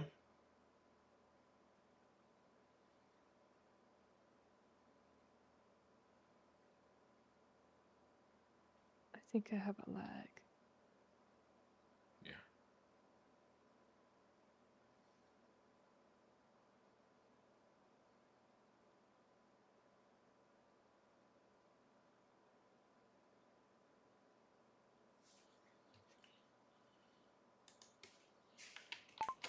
That could work because it's like suddenly he's a human and he's feeling the pressure of the water against him. Well, I guess we are technically collaborating. It does say we're collaborating. It's funny.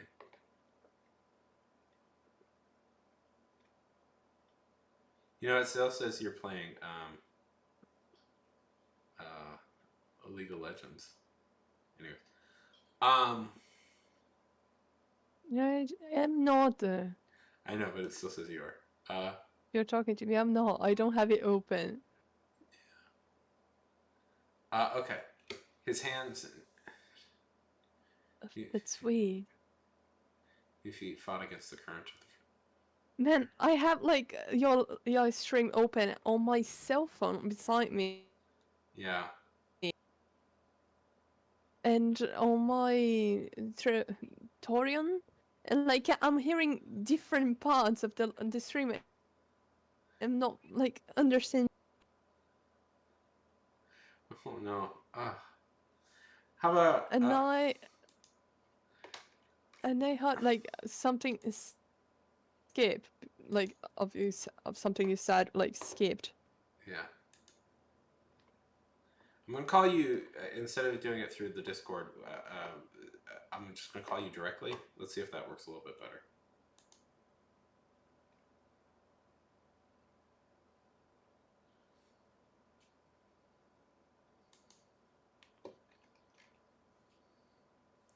I'm calling you in a different part of Discord.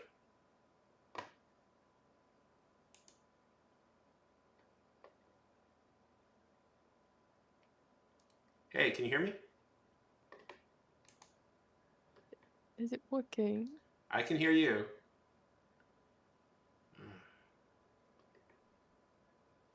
I can hear you. I can hear you. Wait, let me stop my. Hello. Okay.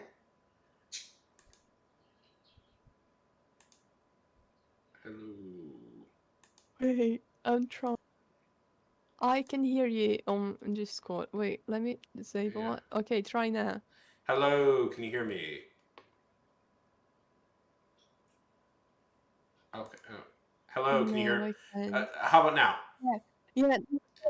Yes. There now we it go. Push to talk was on. That's what was going on. Ugh. I hate that feature. It's so annoying. Hi. How's it going? Hi. I'm doing great, I think. Yeah. We can actually hear each other now. Lovely. Wait, let me... Yes. Okay. Put the Discord as the thingy, so Welcome back, Leilai. my people can hear you. I don't know if it's working there. I Yeah. feel like it's not. But okay. Okay. They can hear you. Yeah, we finally figured it Okay. out. We can have like a conversation with each After other like after like an hour. Anyways, at least we were able to figure it out. yes, we finally cracked it. Question: if someone came from water to surface and became human, wouldn't touching the wet skin, the air filling lungs for the first time in the cold water? Yeah, Ashes, but he's still underwater. He's still not on the surface. Yeah. So that's why, like, I'm describing the cold water first, because it's the first thing he notices, because Yeah. he's still Would he feel the pressure of the the water? Because I think that's surface. I think that's a really strong idea. Like he feels the pressure initially. I think so too. Uh, I don't know where to put it. yeah. I feel like I'm gonna sneeze. His hands and brand new feet fight against the currents. You know what? Get rid of against. Just say fight the currents of the frigid water. That sounds stronger. His hands and brand new feet fight the currents of the frigid water.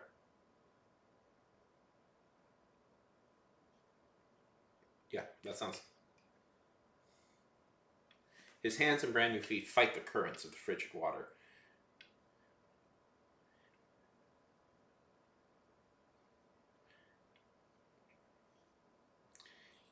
Him being thrown What is around the current? of the frigid water. Being thrown around the waves.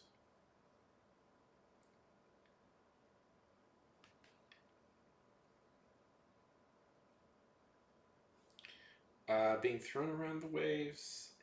You're right. That does sound off a little bit. How about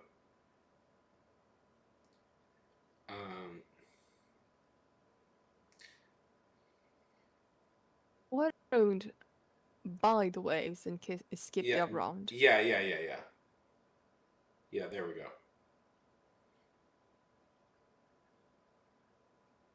What is being thrown by the waves until he reaches the floor? Does Yeah. that make sense? Yeah. I don't know. Yeah, that makes sense.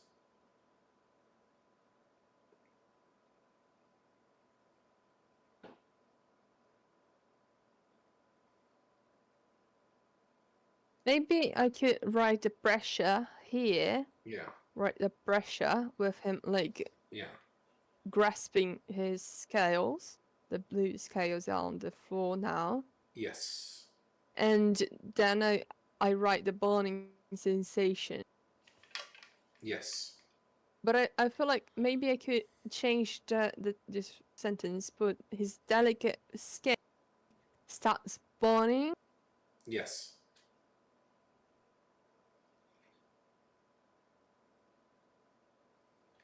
I don't know how to write about the pressure. Wait, one sec, I need to go to the restroom. I swear I'll be right back. No problem.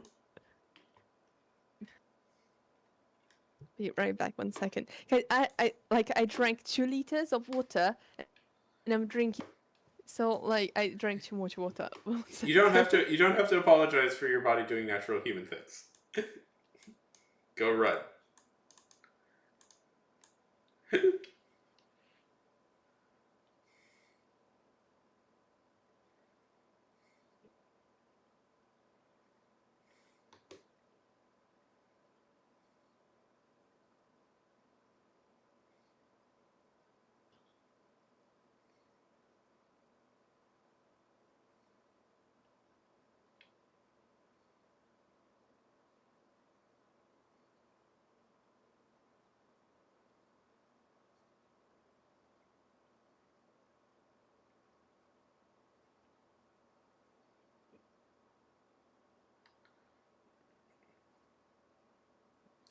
I'm going to send you over the first few chapters of my thing, Ashes, by the way, and then I'm making an individual copy for everybody I'm asking to look at this because I don't want them to be influenced by anybody else's notes.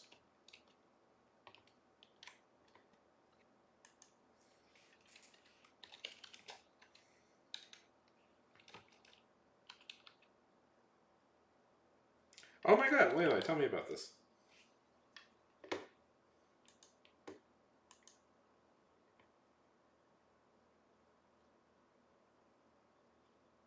His hands and brain are fed, like the currents of the frigid water being drawn by the waves until it reaches a marble floor.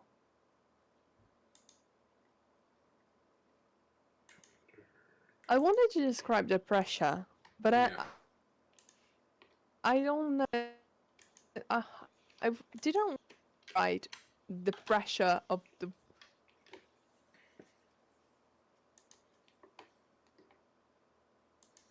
Okay.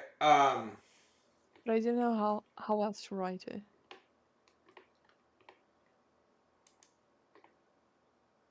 Okay. Um. Well, I'm just thinking, like, him turning human, would he lose his ability to withstand the pressure of the? I mean, personification. Yes, he would. Why don't you personify it? Like persona. I really liked your idea of personifying the ocean as a person.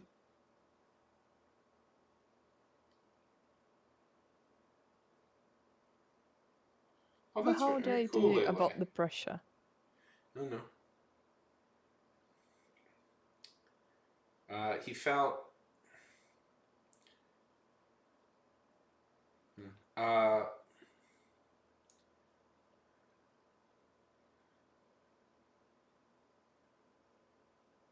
I don't know. I feel like you could tie this into the queen, who cursed, who turned him human. Like it's the queen that turns him human, right? Yeah. Like why don't you describe her like physically? Like it was like her like. Uh, like the pressure is almost like a personification of her power over him, if that makes sense. That won't make sense.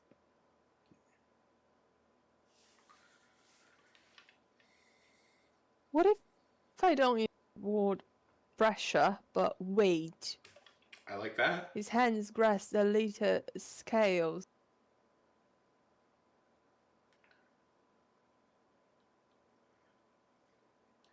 The-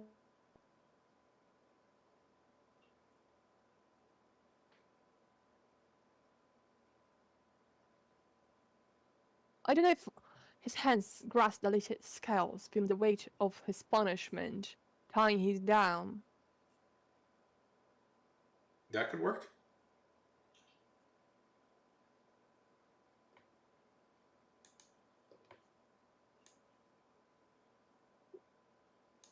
But the word tying. Uh, down. I don't know about tying him down. This is the edit I did, but it may not be exactly useful for now.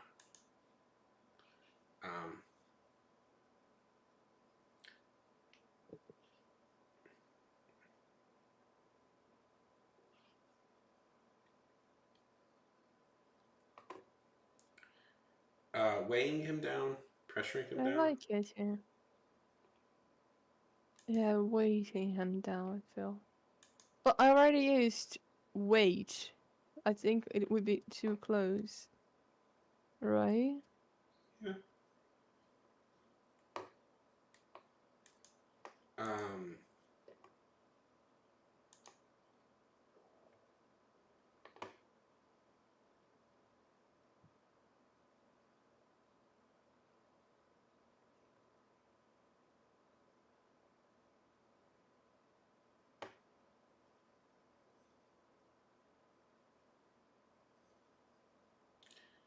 how about this? How about this? Where are you? Sorry, I have a lot of things open. Okay. Wait.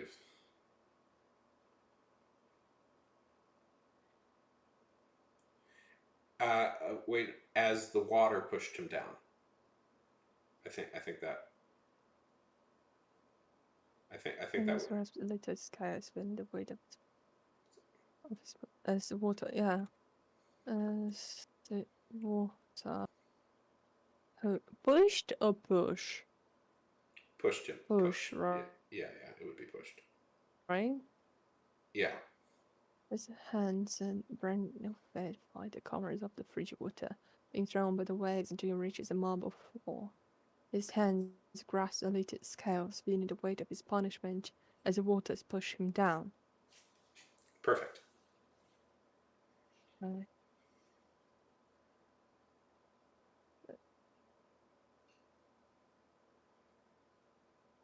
His hands here, this pushes. That makes sense. Yeah, yeah, yeah, yeah. His delicate skin seems I feel burning sensation. Wait, bonds. Hmm? could we can get a little bit more descriptive with that? Like burning sensation is something you'd hear in like a medical ad. Yeah. Let's get a little bit more descriptive with that. We can find a little bit more of a descriptive phrase.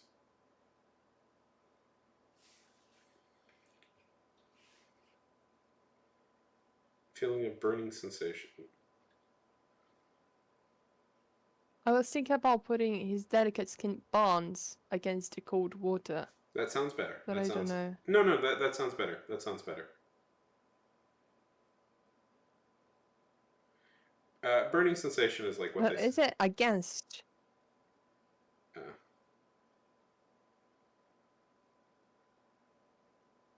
I don't know if it's against the cold water. I feel that can work. Yeah, that can work. Burns at the cold water, I guess could be another way to say it.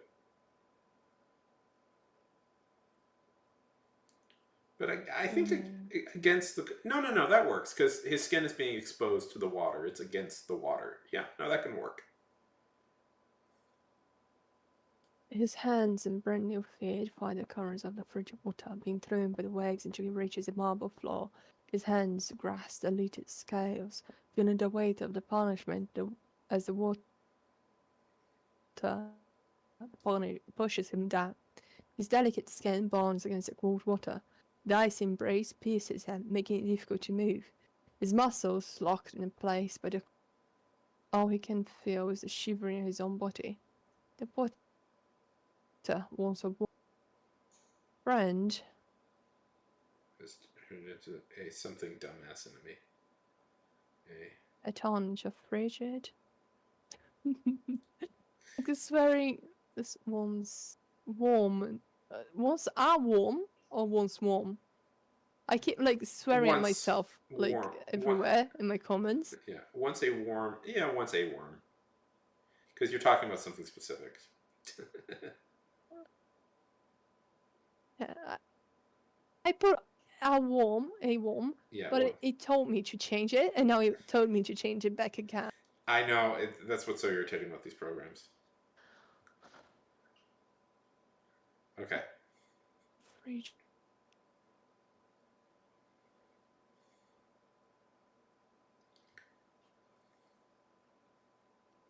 And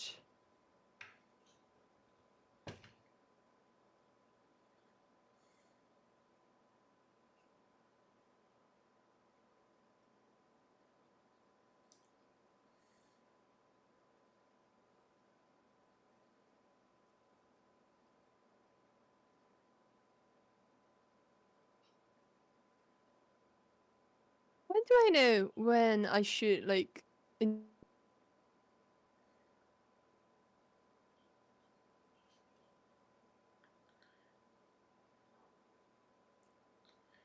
Uh,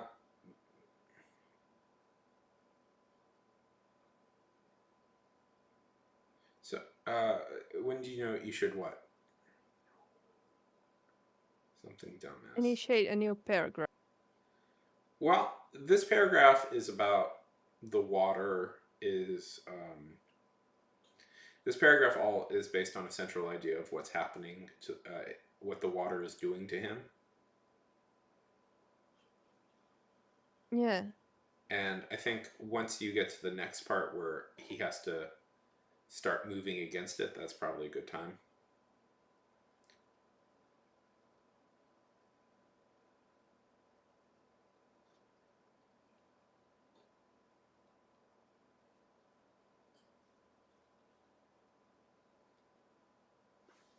Because, like, what, every paragraph should be conveying, like, one central idea, pretty much. And the next one is where you convey another idea. So what's going on with him right now is he's feeling for the first time the water as a human would experience it, and it is horrifying and terrifying. And then the next paragraph, I assume, is going to be him fighting against the water in some way. Yeah. So, terrifying. I turned into it.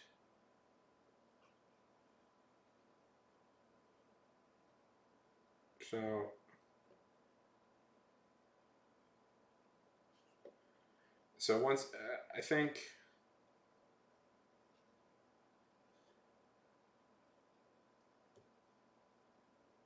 So I think you got it mostly.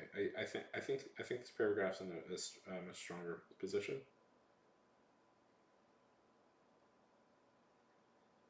I think so too. But does terrifying make sense? Yes, it does. You can always go a little bit more specific, but because remember, in some way, this water is a physical manifestation of his relationship towards the queen. So how would you describe the queen? She's tyrannical, and like she's cold and I like a frigid and tyrannical enemy. I think that's a stronger descriptive phrase. I don't know how to write it down. Tyrannical? Is it written like that? Okay. Here's what I do. Tyrannical. That feels completely wrong. I think it's right. Yeah. I mean, I'm such a terrible speller, so Yeah. So forgive me. Untrue, because English spelling makes no. Yeah. Tyrannical. There we go. You want to know one of the reasons why English is such an irritating language? It's because when they were assembling a dictionary of English for the first time, the people who were in charge of it had this idea that the spelling should harken back to the way it was spelled in Latin. So they decided it wouldn't be spelled the way it sounds. English needed to be a proper language, and proper language is Latin. So we have all these impossible to spell words because it's like, well, that's the way it would be spelled in Latin for the equivalent word. And it's like, but it's not how we say it. It's not how English, yeah. It's the worst. It's the absolute worst. Tyrannical enemy. Yeah. Makes no sense. I know. But I guess it kind of makes sense if you put in perspective that French is written like that because, like, during the beginning of the newspaper era, they were paid by the letter. Yeah. So they added like a bunch of letters in the language so they would receive more money. To put in perspective, yeah, that's why it's confusing. Like French has no makes no sense, and the German one, is the opposite. They aren't by the amount of sentences, and that's why letter in German in spoken, That is because so they funny. wouldn't like waste time writing a letter that wouldn't be used. That's so funny. Yeah. We have such crappy world Like building, good ink Ashes. scarfed like that. Yeah, we have such crappy world building. It's like nobody cared about consistency. No, but Well, we can say that the Portuguese people tried, like the Yeah. Portuguese people yeah, tried, yeah, because like we had a meeting. We used to like every single, but we had a meeting to decide the correct way to write everything, and yeah. it happened during like my school years, so I Yeah. had to relearn how to write everything. And until now, I don't know which It's so funny. word have like a different for idea in Portuguese. Yeah, It's yeah, ideia, right? yeah. But it used to be like, wait, let me put the keyboard in Portuguese of the accents. It used to be like, always forget it doesn't have it, so I always Yeah. put it in. And during like English wrong, you lose points. So yeah, we tried, but It always makes it worse. That, by the way, is the difference between like American English and English English. Is that American English has a lot of more simplified spellings to try and bring it in line with how people actually say it. But even that, we only went like we didn't go far enough, I think. But like lieutenant, I think so. She yeah. Uh, avoid I would, the old yeah, like not pisses me off, but always confuses psychopath in psychology and things like that that have the P in front. I always forget about the P. I always like yeah. skip it and like write like the. Colonel is a dumb word, Layla. I agree. I hate it. I know it has I always write it like this. yeah, yeah. I mean, there's so many words that trip me up. Like uh,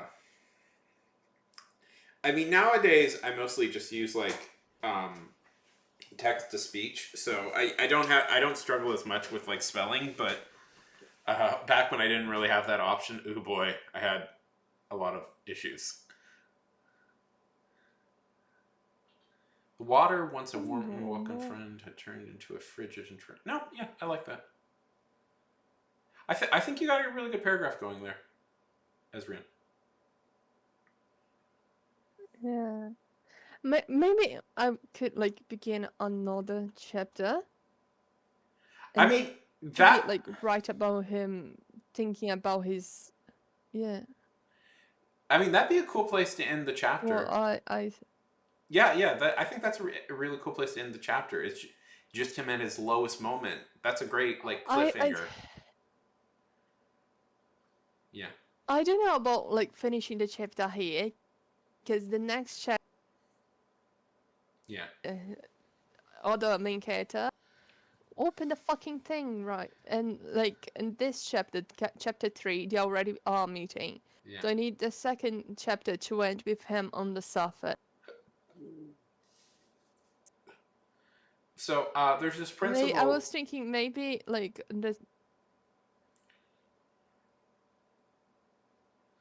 There's a there's a principle called they're already meeting by chapter 3.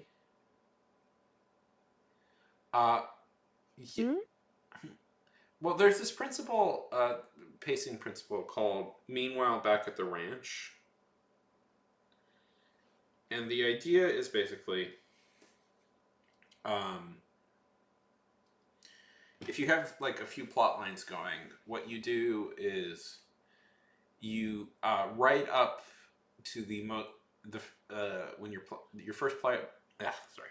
Your first plot line, you write up to the most like dire moment where everything feels hopeless, and then you cut to the next plot line, and then you write that up to the most dire and hopeless, where everything feels dire and hopeless part, and then you cut to the next, go back to the other plot line, and that's called Meanwhile Back at the Ranch, and it's a good way to build excitement.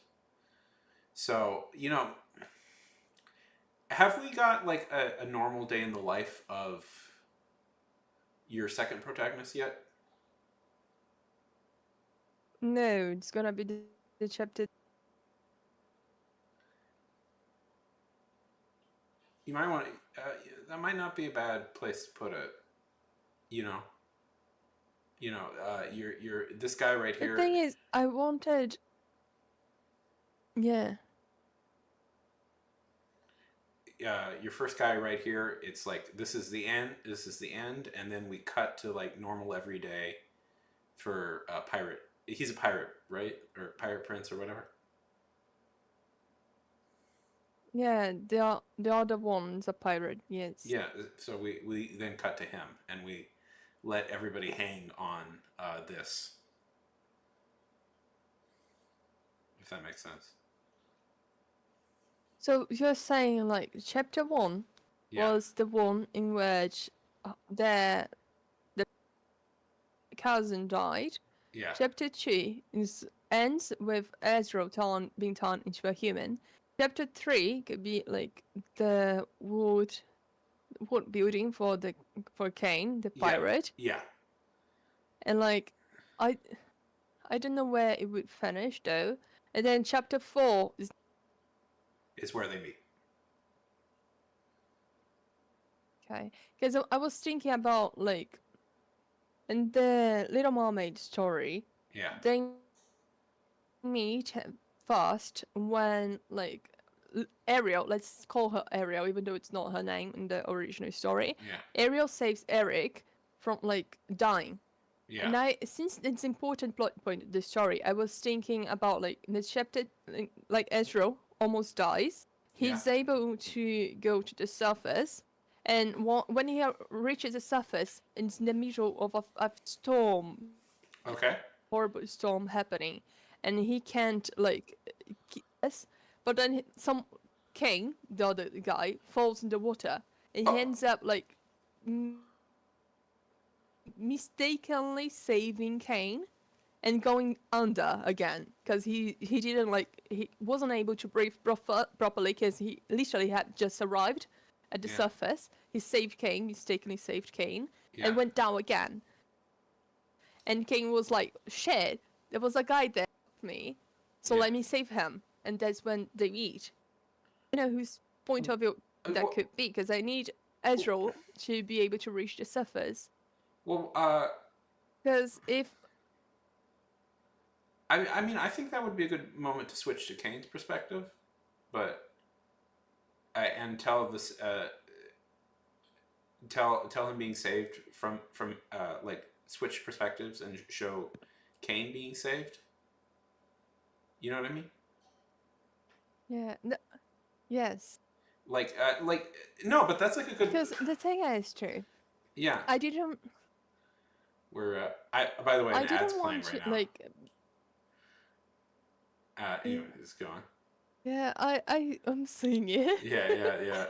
I don't know why you have like subs, right? I don't know why you're receiving a no, ad. I gifted a sub. So. Ah, okay. Yeah. That makes sense. Yeah. Anyways. But okay. What was I saying? I didn't want to have like they skip in the Ezra's POV for him like to be underwater and then suddenly be at the surface because I want the feeling of revenge. Okay. So maybe next one, chapter 3 could be like you said, Kane's Ward. Yeah. And it finishes with the storm. The storm is happening, and he falls under. Yeah. The water. And then Ezra, the chapter 4, is Ezra arriving at the surface. Yeah. Saving Kane. And drowning. Yeah, I think that could work. I think that could And work. chapter 5, it's Kane's POV again, Yeah, and it's Kane saving him. yeah,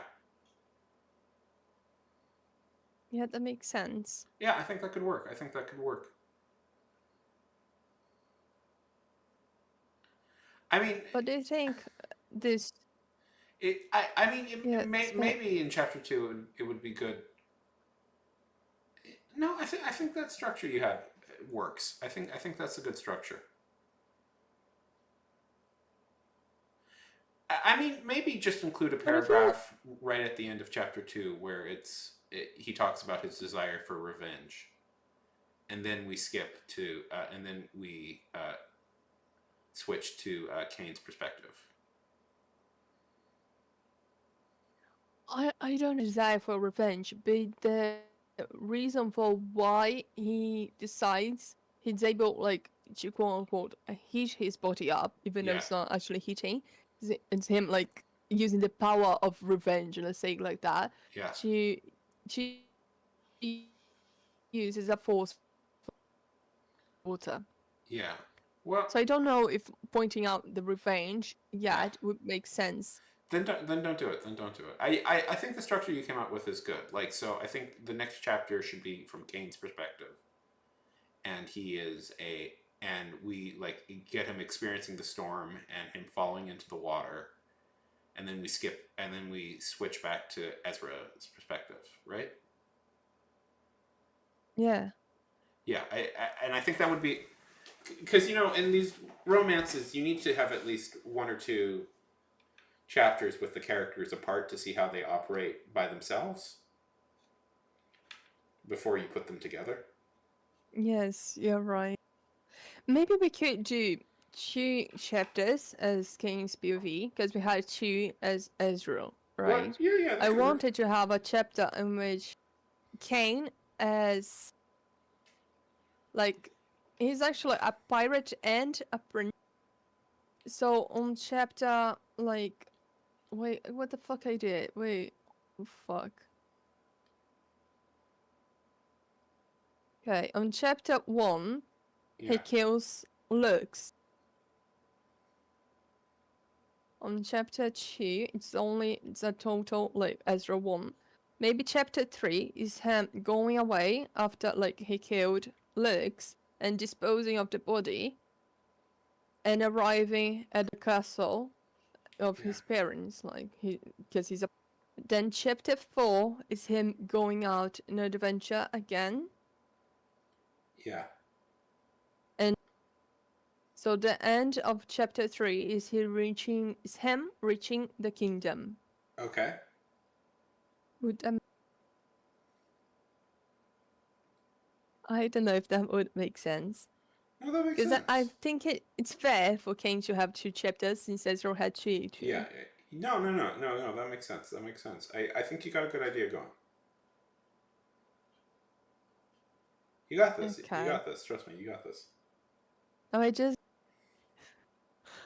Now I just need to go back in chapter 9 and, like, arrange everything that I skipped. Yeah. Because I got bored. Not bored, but it's not the word, because I didn't know what to write, so I skipped a lot of things. No, that's Like, yeah. No, that's good. That's good. Hey, that's why it's like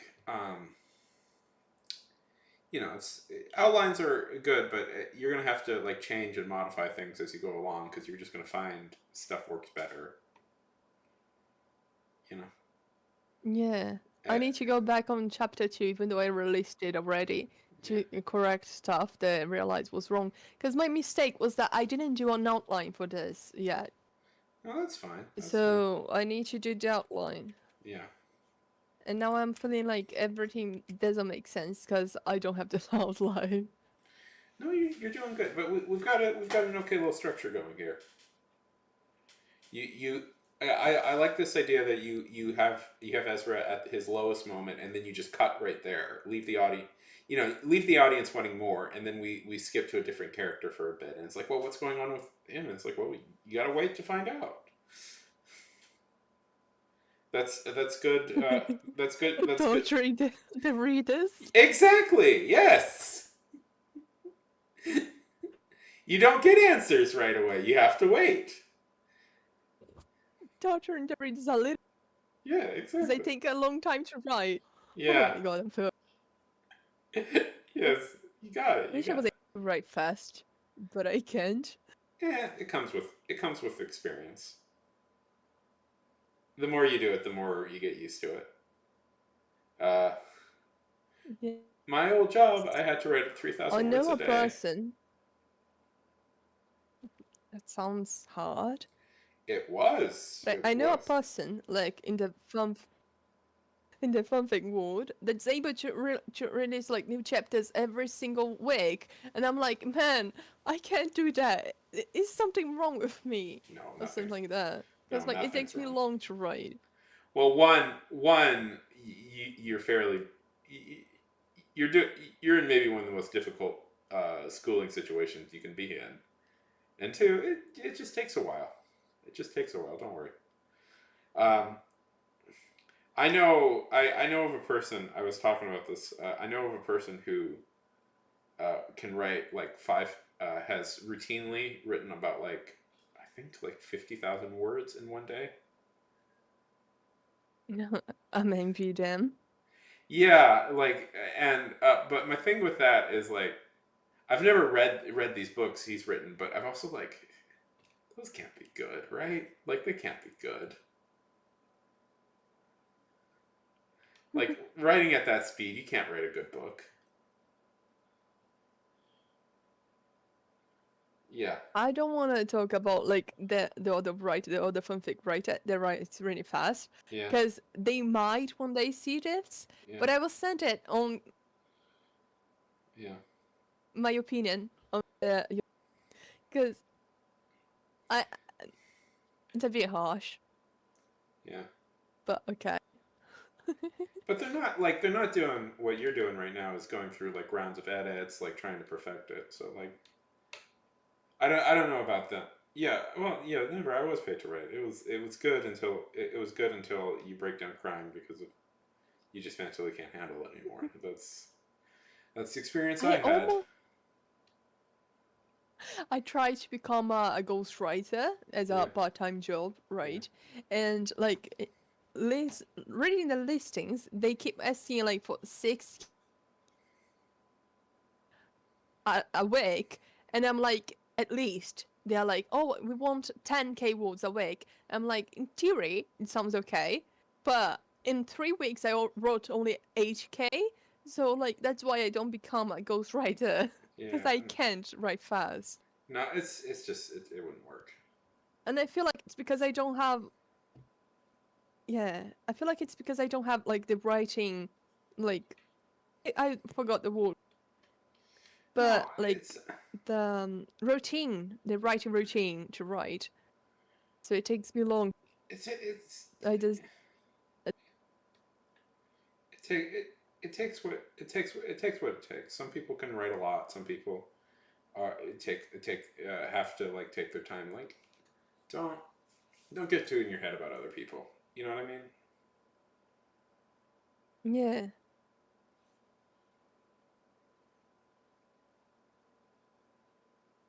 Like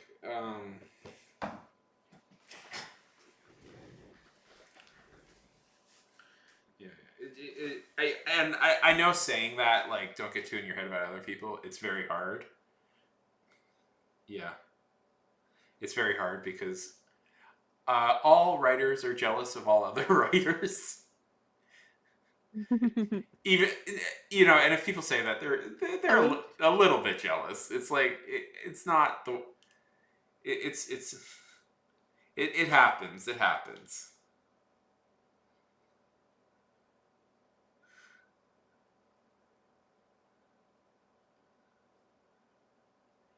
Don't worry about it. Don't worry about it.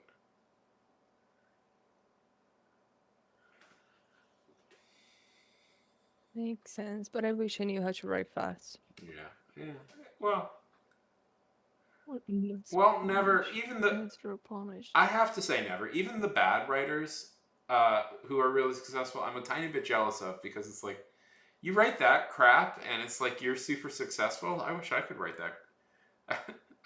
Yeah. It's like, Me. if anything, I'm I'm more, like, how are you able to publish a book? yeah. If anything, I'm more jealous of the bad writers, because it's like, oh, it's so easy. It's so easy for you to do it, and it's like I'm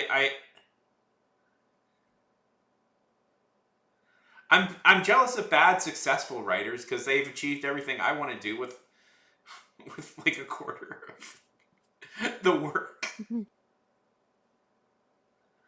I don't know. I don't want to be an ass. I am currently writing a book that is kind of a response to a certain book, a very popular book out there right now. Send it on DMs. Because I want to know what. Uh, I've only read a little bit of it, so.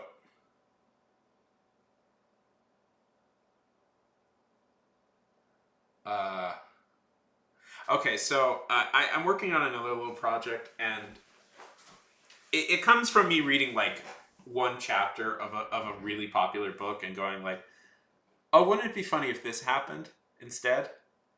But I'm kind of making fun of, not making fun of, because I immediately went in a different direction. But it started out as kind of a parody of,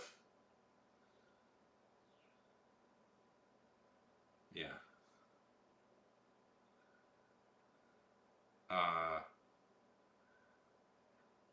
I don't know.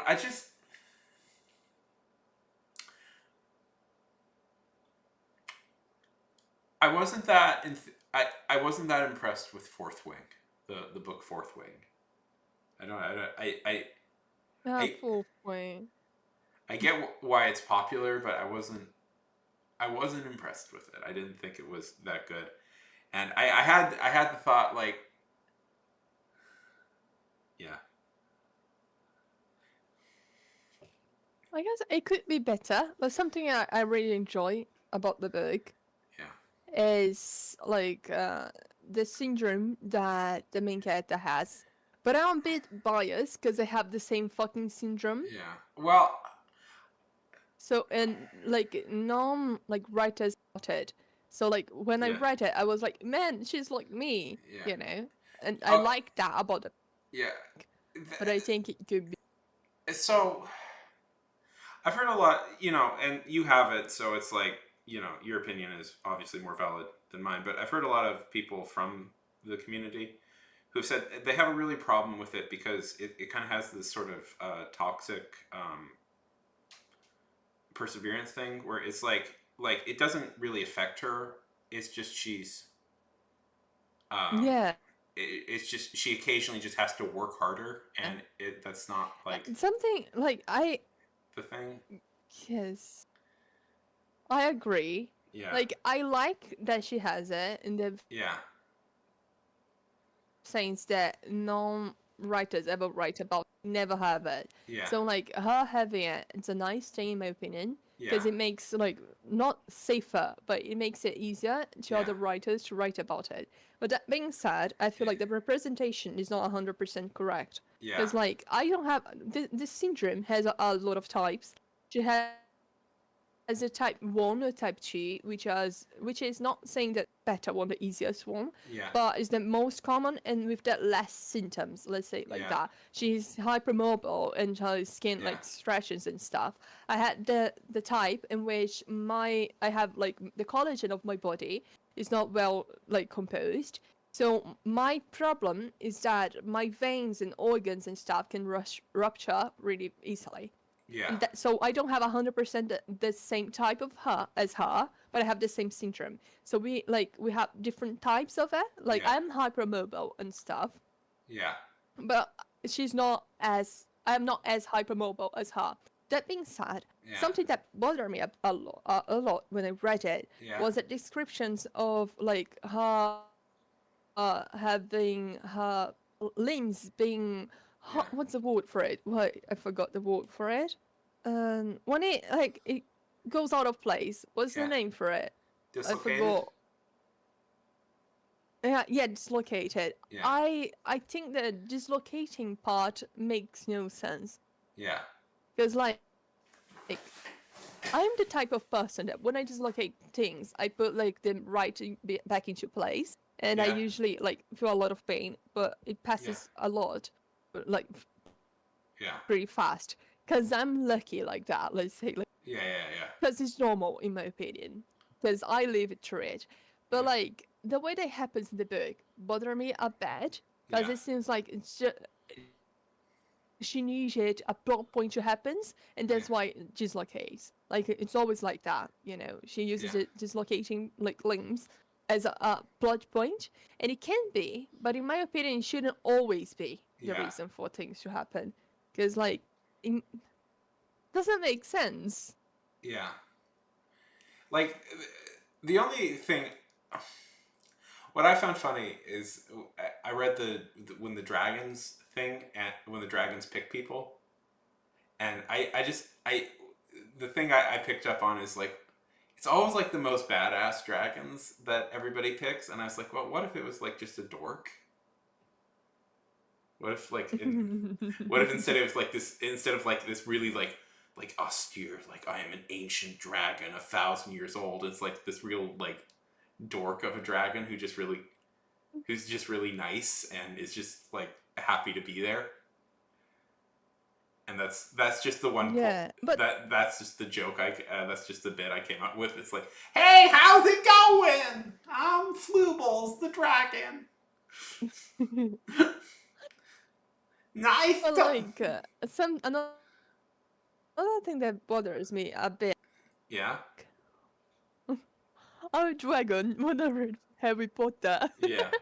Something that bothers me a bit is that Violet, the main character, seems a bit like a Mary Sue in the sense that, like, she's the first one to have Yeah. 2 dragons, and the both dragons that she have, like, weren't supposed to be there because they refused to like link with like one is too young to be linked with like a human. Another one decided to not like be linked with a human anymore because his old like partner died and he didn't want to have that pain anymore. But like both ended up like linking with her because she decided to protect the baby one. Yeah. And I think that's a bit of a Mary Sue. It's like what's the reason for it? So I have a very particular writing philosophy. Like, in that I feel that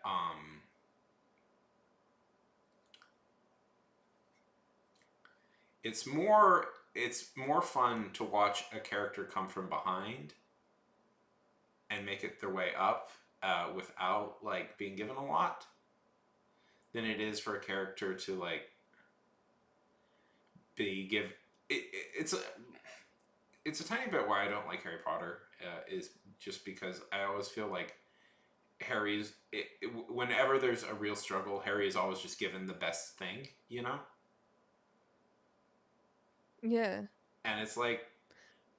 another thing that proves... Oh, sorry. Yeah. And... yeah, the 2 dragons. You can't continue. No, it's just like... It's so not fun for characters to just be given all the power in the world, and it's just about how awesome and powerful they are. I don't like that sort of story, and I don't like those sort of characters, you know? Yeah, but continue the Mary Sue point I was making. Yeah. She has 2 dragons, right? And because of this, she has 2 powers, but everyone has only one because the power comes from the dragon. Like, you have one dragon, you have one power, right? And both have fucking powers are fucking good. Yeah. It's really rare, which is the lightning ability. So she can produce his lightning. And the other one is time control. Like, man, she has 2 dragons and 2 badass powers. Don't introduce and time before that, she has like her. Well, time is such a. If you can stop, I always like don't do that. Don't ever introduce that power. That's too much power for anybody. The ability to stop time is like, Yeah. it's like any villain. It's like, oh, why don't I just stop? It's a little bit like, it's like, why don't I just stop time? It's a little bit like I like the Flash as a character, but sometimes when you think about it, I have not played that, never. It's a bit Uh, strong. when you think about it, it's Harry like, Potter why is why chosen. why is like the Flash ever able in any like problems whatsoever? If he can just move that fast, like he should just Yeah. like I get it's a story and it's fine that it can be a story and that's okay. But it's like when you really break it down, it's like he should have no issues whatsoever catching just normal guys who can move at speed. You know? Yeah, and Harry Potter always like use the same fucking Yeah. like. But like another thing that bothered me about Violet is that she has two siblings, right? One is said to be dead. I'm Yeah. sorry if anyone here wants to read the book. I'm gonna give you all spoilers. Okay. Yeah. One, the other one is like a girl. And that's Yeah. okay. She's a general, some shit like that. She's Yeah. too powerful and stuff. Yeah. And like she asked a friend of hers to do like a corset that's done with like dragon scale for Violet, and dragon scale is impenetrable. Yeah. Violet begins the book with a fucking chainmail that no one can cut through. Yeah. And the thing about like the academy that they go to is that people can kill each other if they feel like the other one is weak. So like That's she was given something that protects her yeah. That's that's such from like, death. yeah. Yeah. That's And such then yeah. like and then her sibling, like the general girl, right? Yeah. Gave her a book that the other sibling, the boy that died, Yeah. gave her when like she went in the college. So Yeah. like she has a magic like Yeah. chainmail thingy that protects her from death, and it gives her like secret passages and how like to win every single fucking game and things like that because of his older brother Yeah. that's dead theoretically. Yeah. Well, So like, see, that's and then she has two dragons, yeah. Yeah, but that's what makes and at the end of the book, yeah. See, at the end of the book, we yeah. So the like one that's said to be dead. No, he's alive. Oh, okay. so I'm stupid. sorry. I'm No. ranting a bit. No, it's fine. It's fine. Like so, but my problem with like it's fun to watch characters be smart and outsmart things. You know what I mean? Yeah. That's inherently a fun thing to watch. Is like your main character outthink people. That's always a compelling character who can like. They may not necessarily be the strongest or the toughest, but they're like clever, and they can outthink Yeah. and they can outthink people. But it doesn't really work as everybody else gives them the information they need. You know, it's Oh, compelling. to make the matters worse. Yeah. To make matters worse in the book.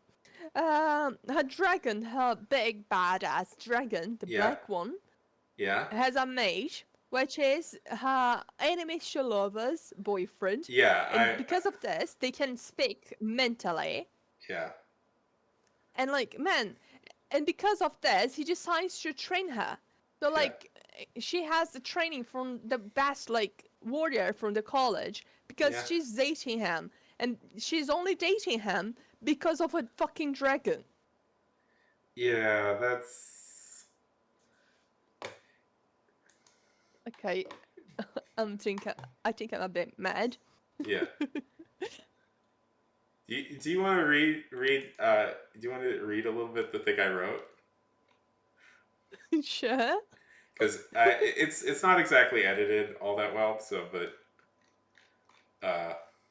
because I have a whole thing where I'm kind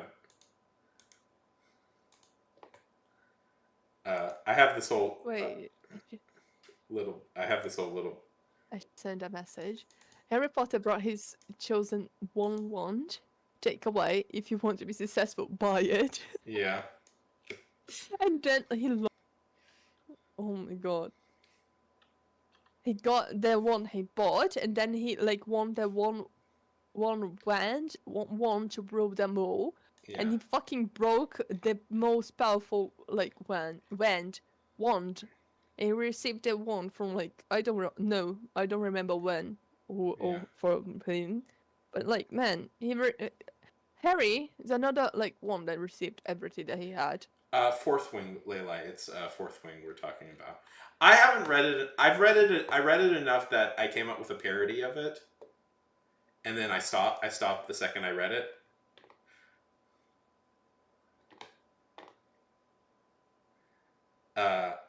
And the only reason I requested access. Oh, damn it! Sorry. Let me just give you a new link. Okay. Sorry. I hate it. I hate dealing with this. I hate dealing with this because it's so. I hate dealing with these things. It's so annoying. I always screw. The new link it should work.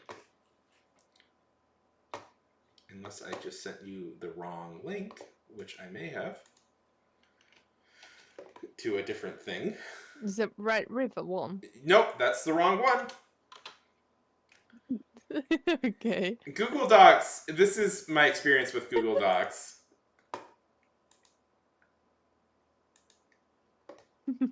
And it's wrong. Anyways, 1 second. Let me try it one more time. Okay, this should work. There we go. Okay, the Dragon Rider one. Yes, that's the one. I haven't really like edited this Oh yet. my This god, is that was awesome. I haven't really edited this yet, so forgive me. For like there's But this it's is amazing.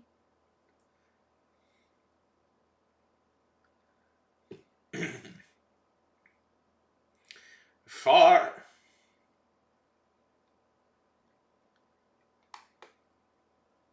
Okay, are you gonna read it? Or should I read it? Go ahead if you want to. I'm always curious about. It's good to get an outside perspective on these things. Oh my. Okay, wait. An ad is got. Let's wait for the ad to finish. I'm a tiny bit nervous because I usually don't show my stuff this early in like drafts. You know, I usually wait a while. Yeah. Let's screw it. We looked at yours. It's only fair to share mine.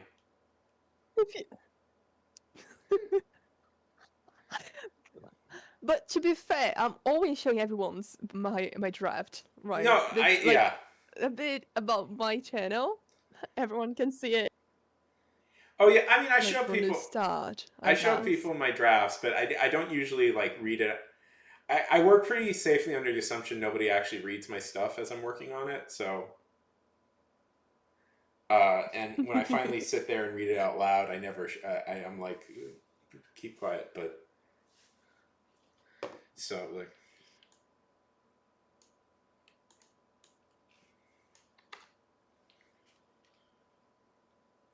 Okay, when's that gonna finish, man? Yeah, sir.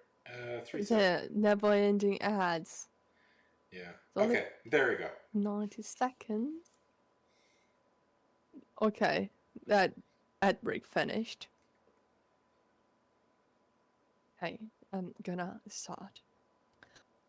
Far in the untamed north lies a secret ritual.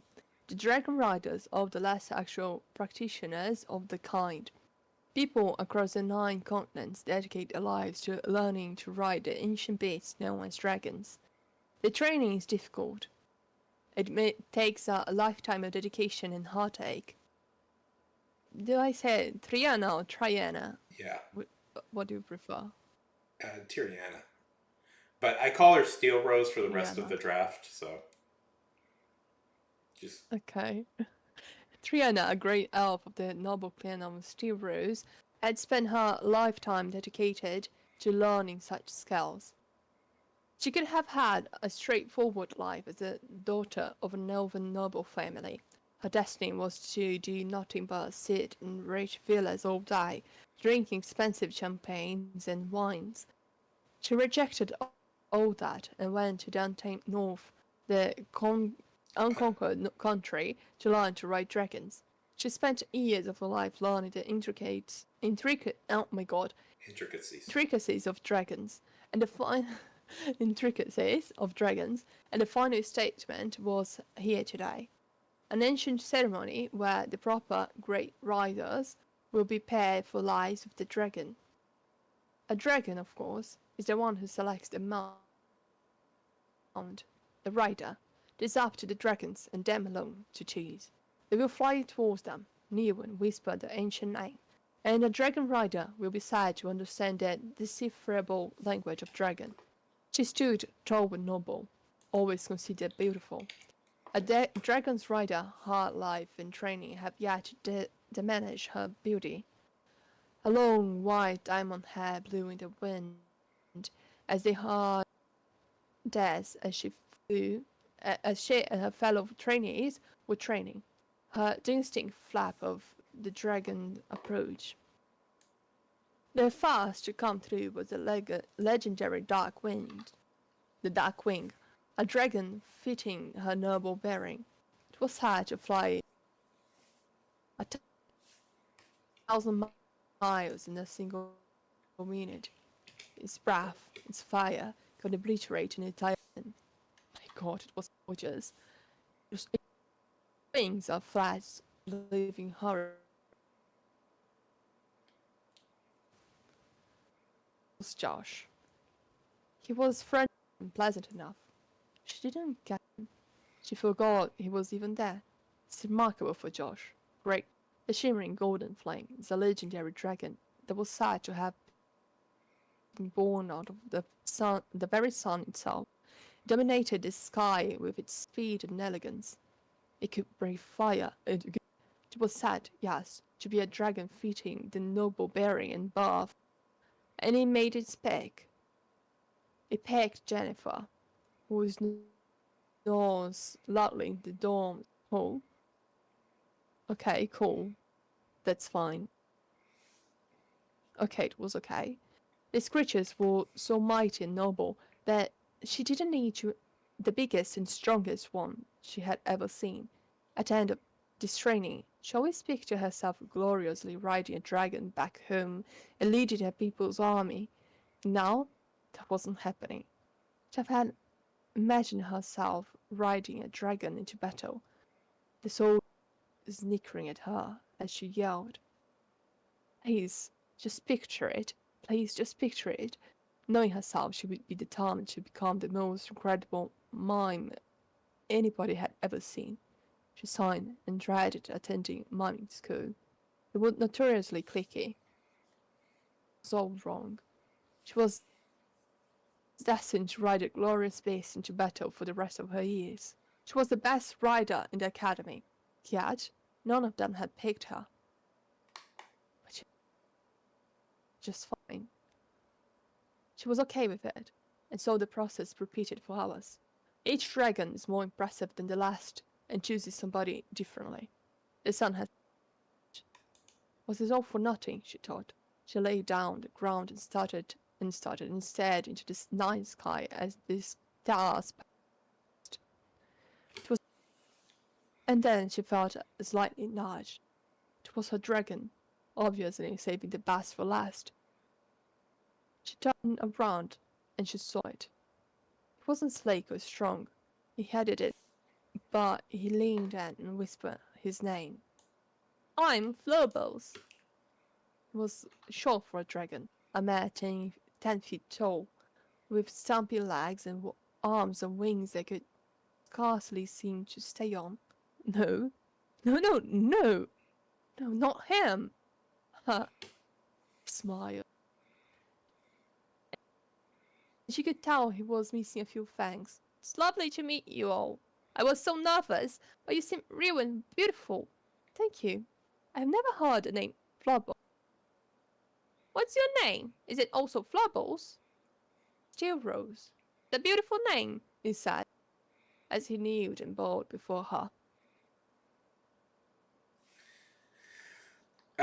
And you don't have to read the rest. Thank That's... you. It's an actual cost. Oh. Mm, I mean, if you want to, keep going, but... okay. But I like. Thanks. Yeah. There's... I don't know. I had fun. There's a whole bit where it's like, she has to get her bags, and there's a standard romance plot happening in front of her. Anyways, Yeah. it's still a work in development, but It's really nice. Tell me when you finish it. I will. I can imagine. Yeah. Let's see.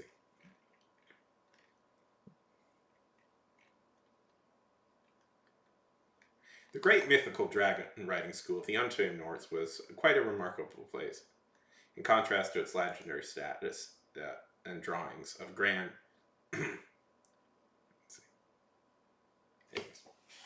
I really like the second chapter. I think that's one of my favorites. I just think it's funny. But yeah. What happens in the second one? Oh, she just has to get her bags, but her roommate is going through a romance plot in front of her bags, and she just keeps trying to, like, hey, I really need to just get my bags. It's like, Oh, it's still Rose. yeah, Wasn't that fucking okay? Found it. yeah. Let's see. Again, this is the dorm had complete. Okay. She was the only person left was Ileana. She was impossibly waifish, with raven dark hair and dark hair. She screamed, "I don't know if I can trust you," she said. The man she was yelling at was Stannis Darkcloaked. He was dark-haired, tall, short, thick, muscled-shouldered, and very pale. He wore a hood and skinned apples with a knife and said the occasional swear words. "I need you. You're the only one who could calm the darkness within my soul." Steel Rose had heard this routine from them several times before. At least 2 or 3 times a week, they had gotten into this exact argument. It didn't help that she was bunkmates with her. "Stannis, you're dark. I love you, but your darkness, your broodiness is overwhelming you. I worry about whether I can fix you," the two lovers said as they held each other in front of Steel Rose's bed and her much-needed bags. "Hey, I just need to get through," said Steel Rose. "Oh, the love we feel is complete. Yet I feel dark, evil forces tearing us apart." No, it was Steel Rose. She was trying to break them apart to get the bag that they were in front of. "Sorry. Hey, let me just get through." Then Darkcloak went to the wall again and stared out the window broodingly. "Yet I don't know what I will do without you. If I ever lose you, the soul, my darkness in my soul is never ending." He was going through a lot, but Steel Rose was delighted that he had moved out of the way so she could grab her stuff. "Well, Ileana, it was good knowing you." Ileana didn't notice that Steel Rose was saying goodbye to her forever.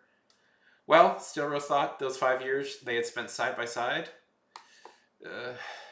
Once Steel Rose had even called Ileana her best friend. Seemed almost pointless now. Anyways, that's the bit I wrote. I liked it. It was funny. Thank you. It needs editing. I noticed a bunch of, like, typos and stuff, but that's kind of work.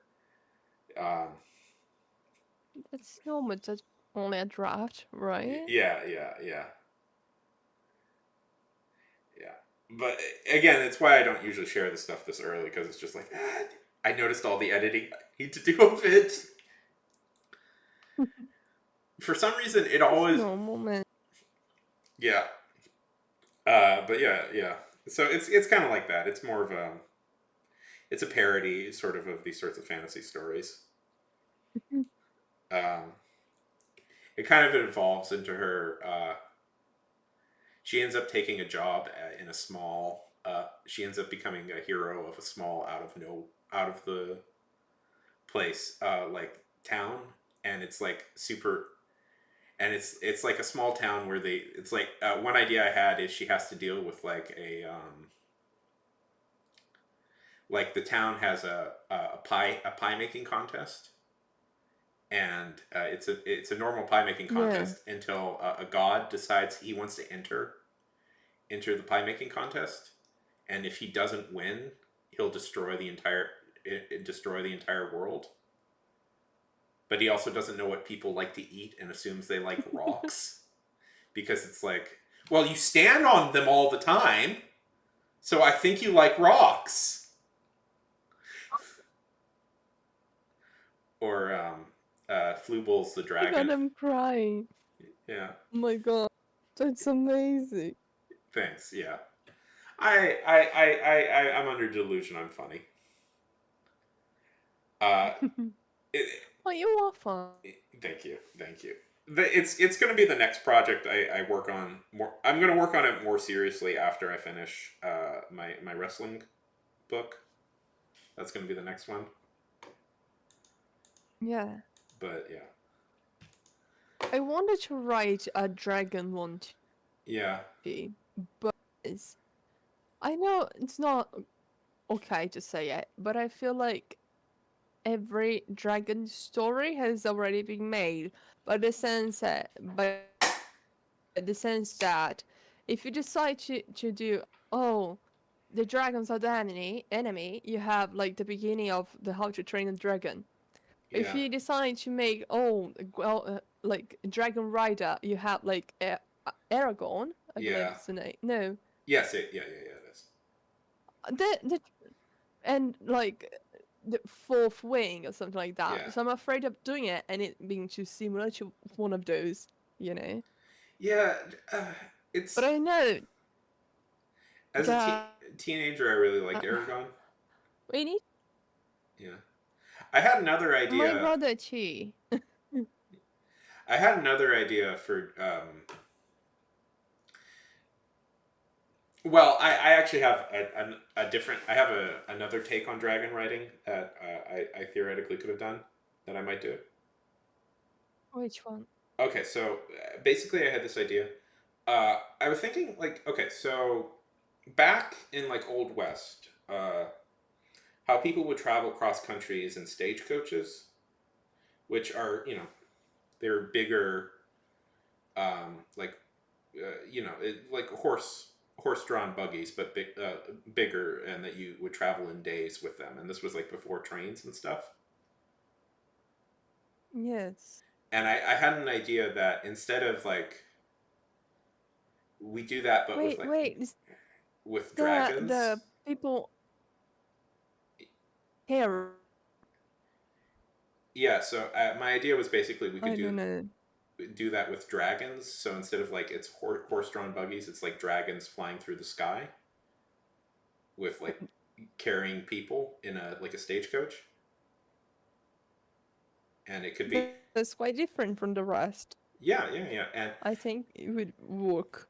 yeah, and you could do like I had like thoughts of like you could have like other dragon riders who are kind of like pirates and stuff, and like they like attack, Yes. right, like that would be cool, and they attack like Yeah. stagecoaches, so you have like these kind of like battles in the sky of like people who like guard the stagecoaches, and it's like this kind of fight between each other. So something like Yeah, that. maybe you could use the different kinds of dragons too, like the European kind of one or the Asian Yeah. You one. could do And stuff like that. Yeah, I thought that would be kind of cool. And it's all about you know, and Yeah. So that was my more serious dragon riding idea, where it's like it's about essentially I it's kind of liked it. yeah, right. I do. Whenever I write something, I do try and It's like. quite creepy. Thank you. I do try and approach it with like a different perspective. Like I don't know. I'm a big history nerd, so I tend to like just like research a bunch of history and try and figure out like interesting ideas. Like there's a dragon writing series right now, which is essentially the Napoleonic Wars, but with dragons. But yeah, I did I've like. never heard of it. Uh, yeah, I have it on my phone. I haven't cracked it open yet, but that's one I want to read.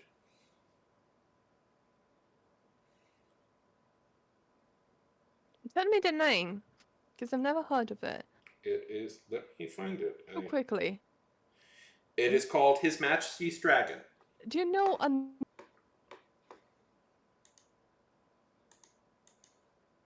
wait.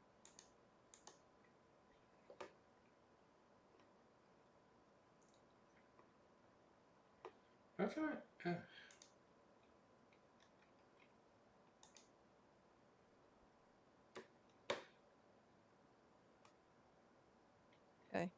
Uh, I see your what's comment, an Never. synonym to unable?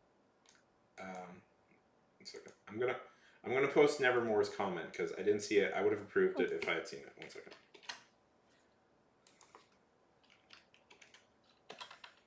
There we go. Okay, couple. Unable.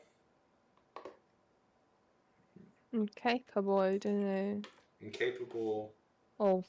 But I need to.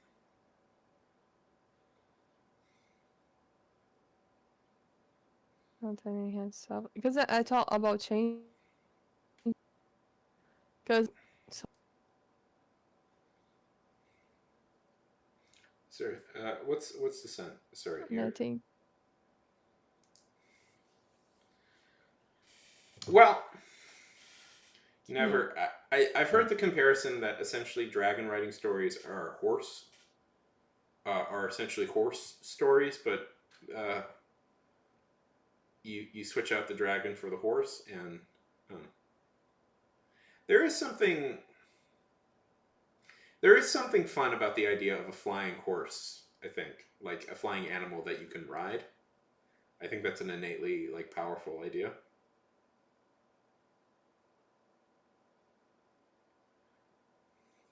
Okay.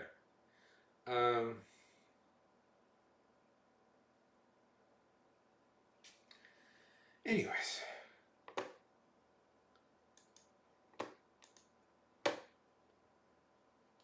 What's that app that you use to correct my my I use Grammarly and I don't I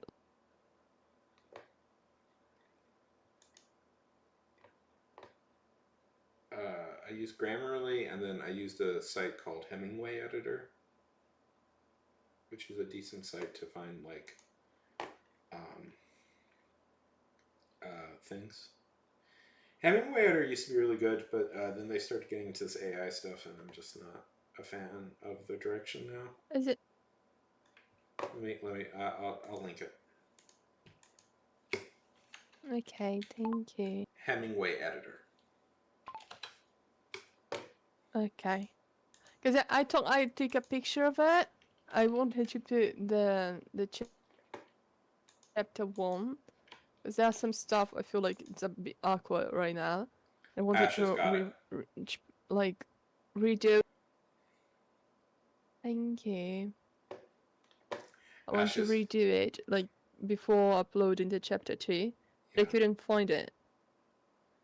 Man, I'm starving. I am too. Okay. Let's see.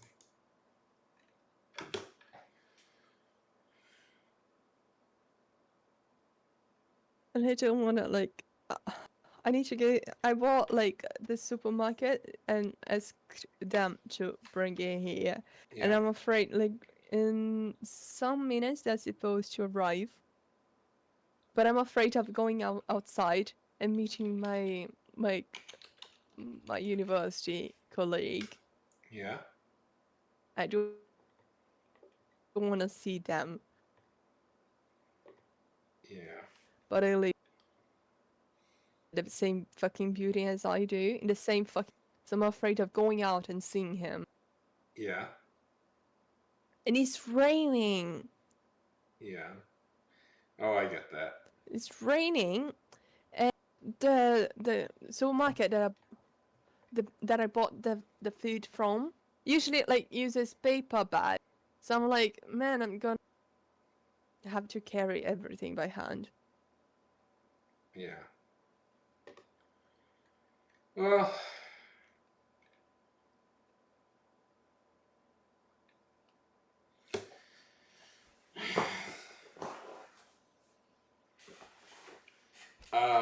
Yeah.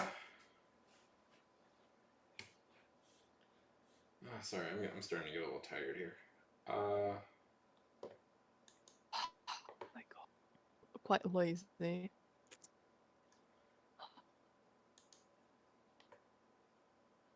Um,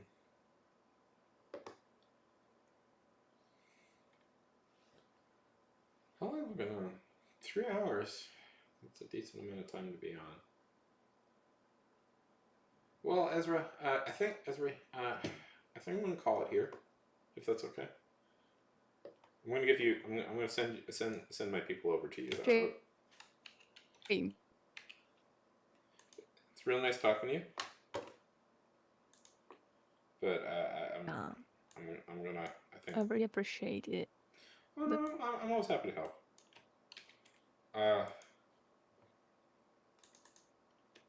And Ashes, I'll. Yeah. I plan to stream tomorrow, and we'll look at your thing tomorrow. Okay.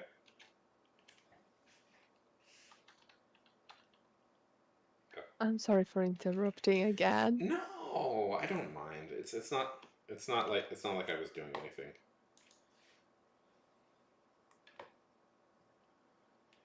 Well, let me know when you get the chance to read over my first chapter, by the way. Yeah, I will. Don't Yeah. worry. Okay. Just that I want to finish the There. chapter first. The fuck is that what she had told her? Okay, everybody. Never. Good seeing you. I tell her. Have a good night, everybody. Bye.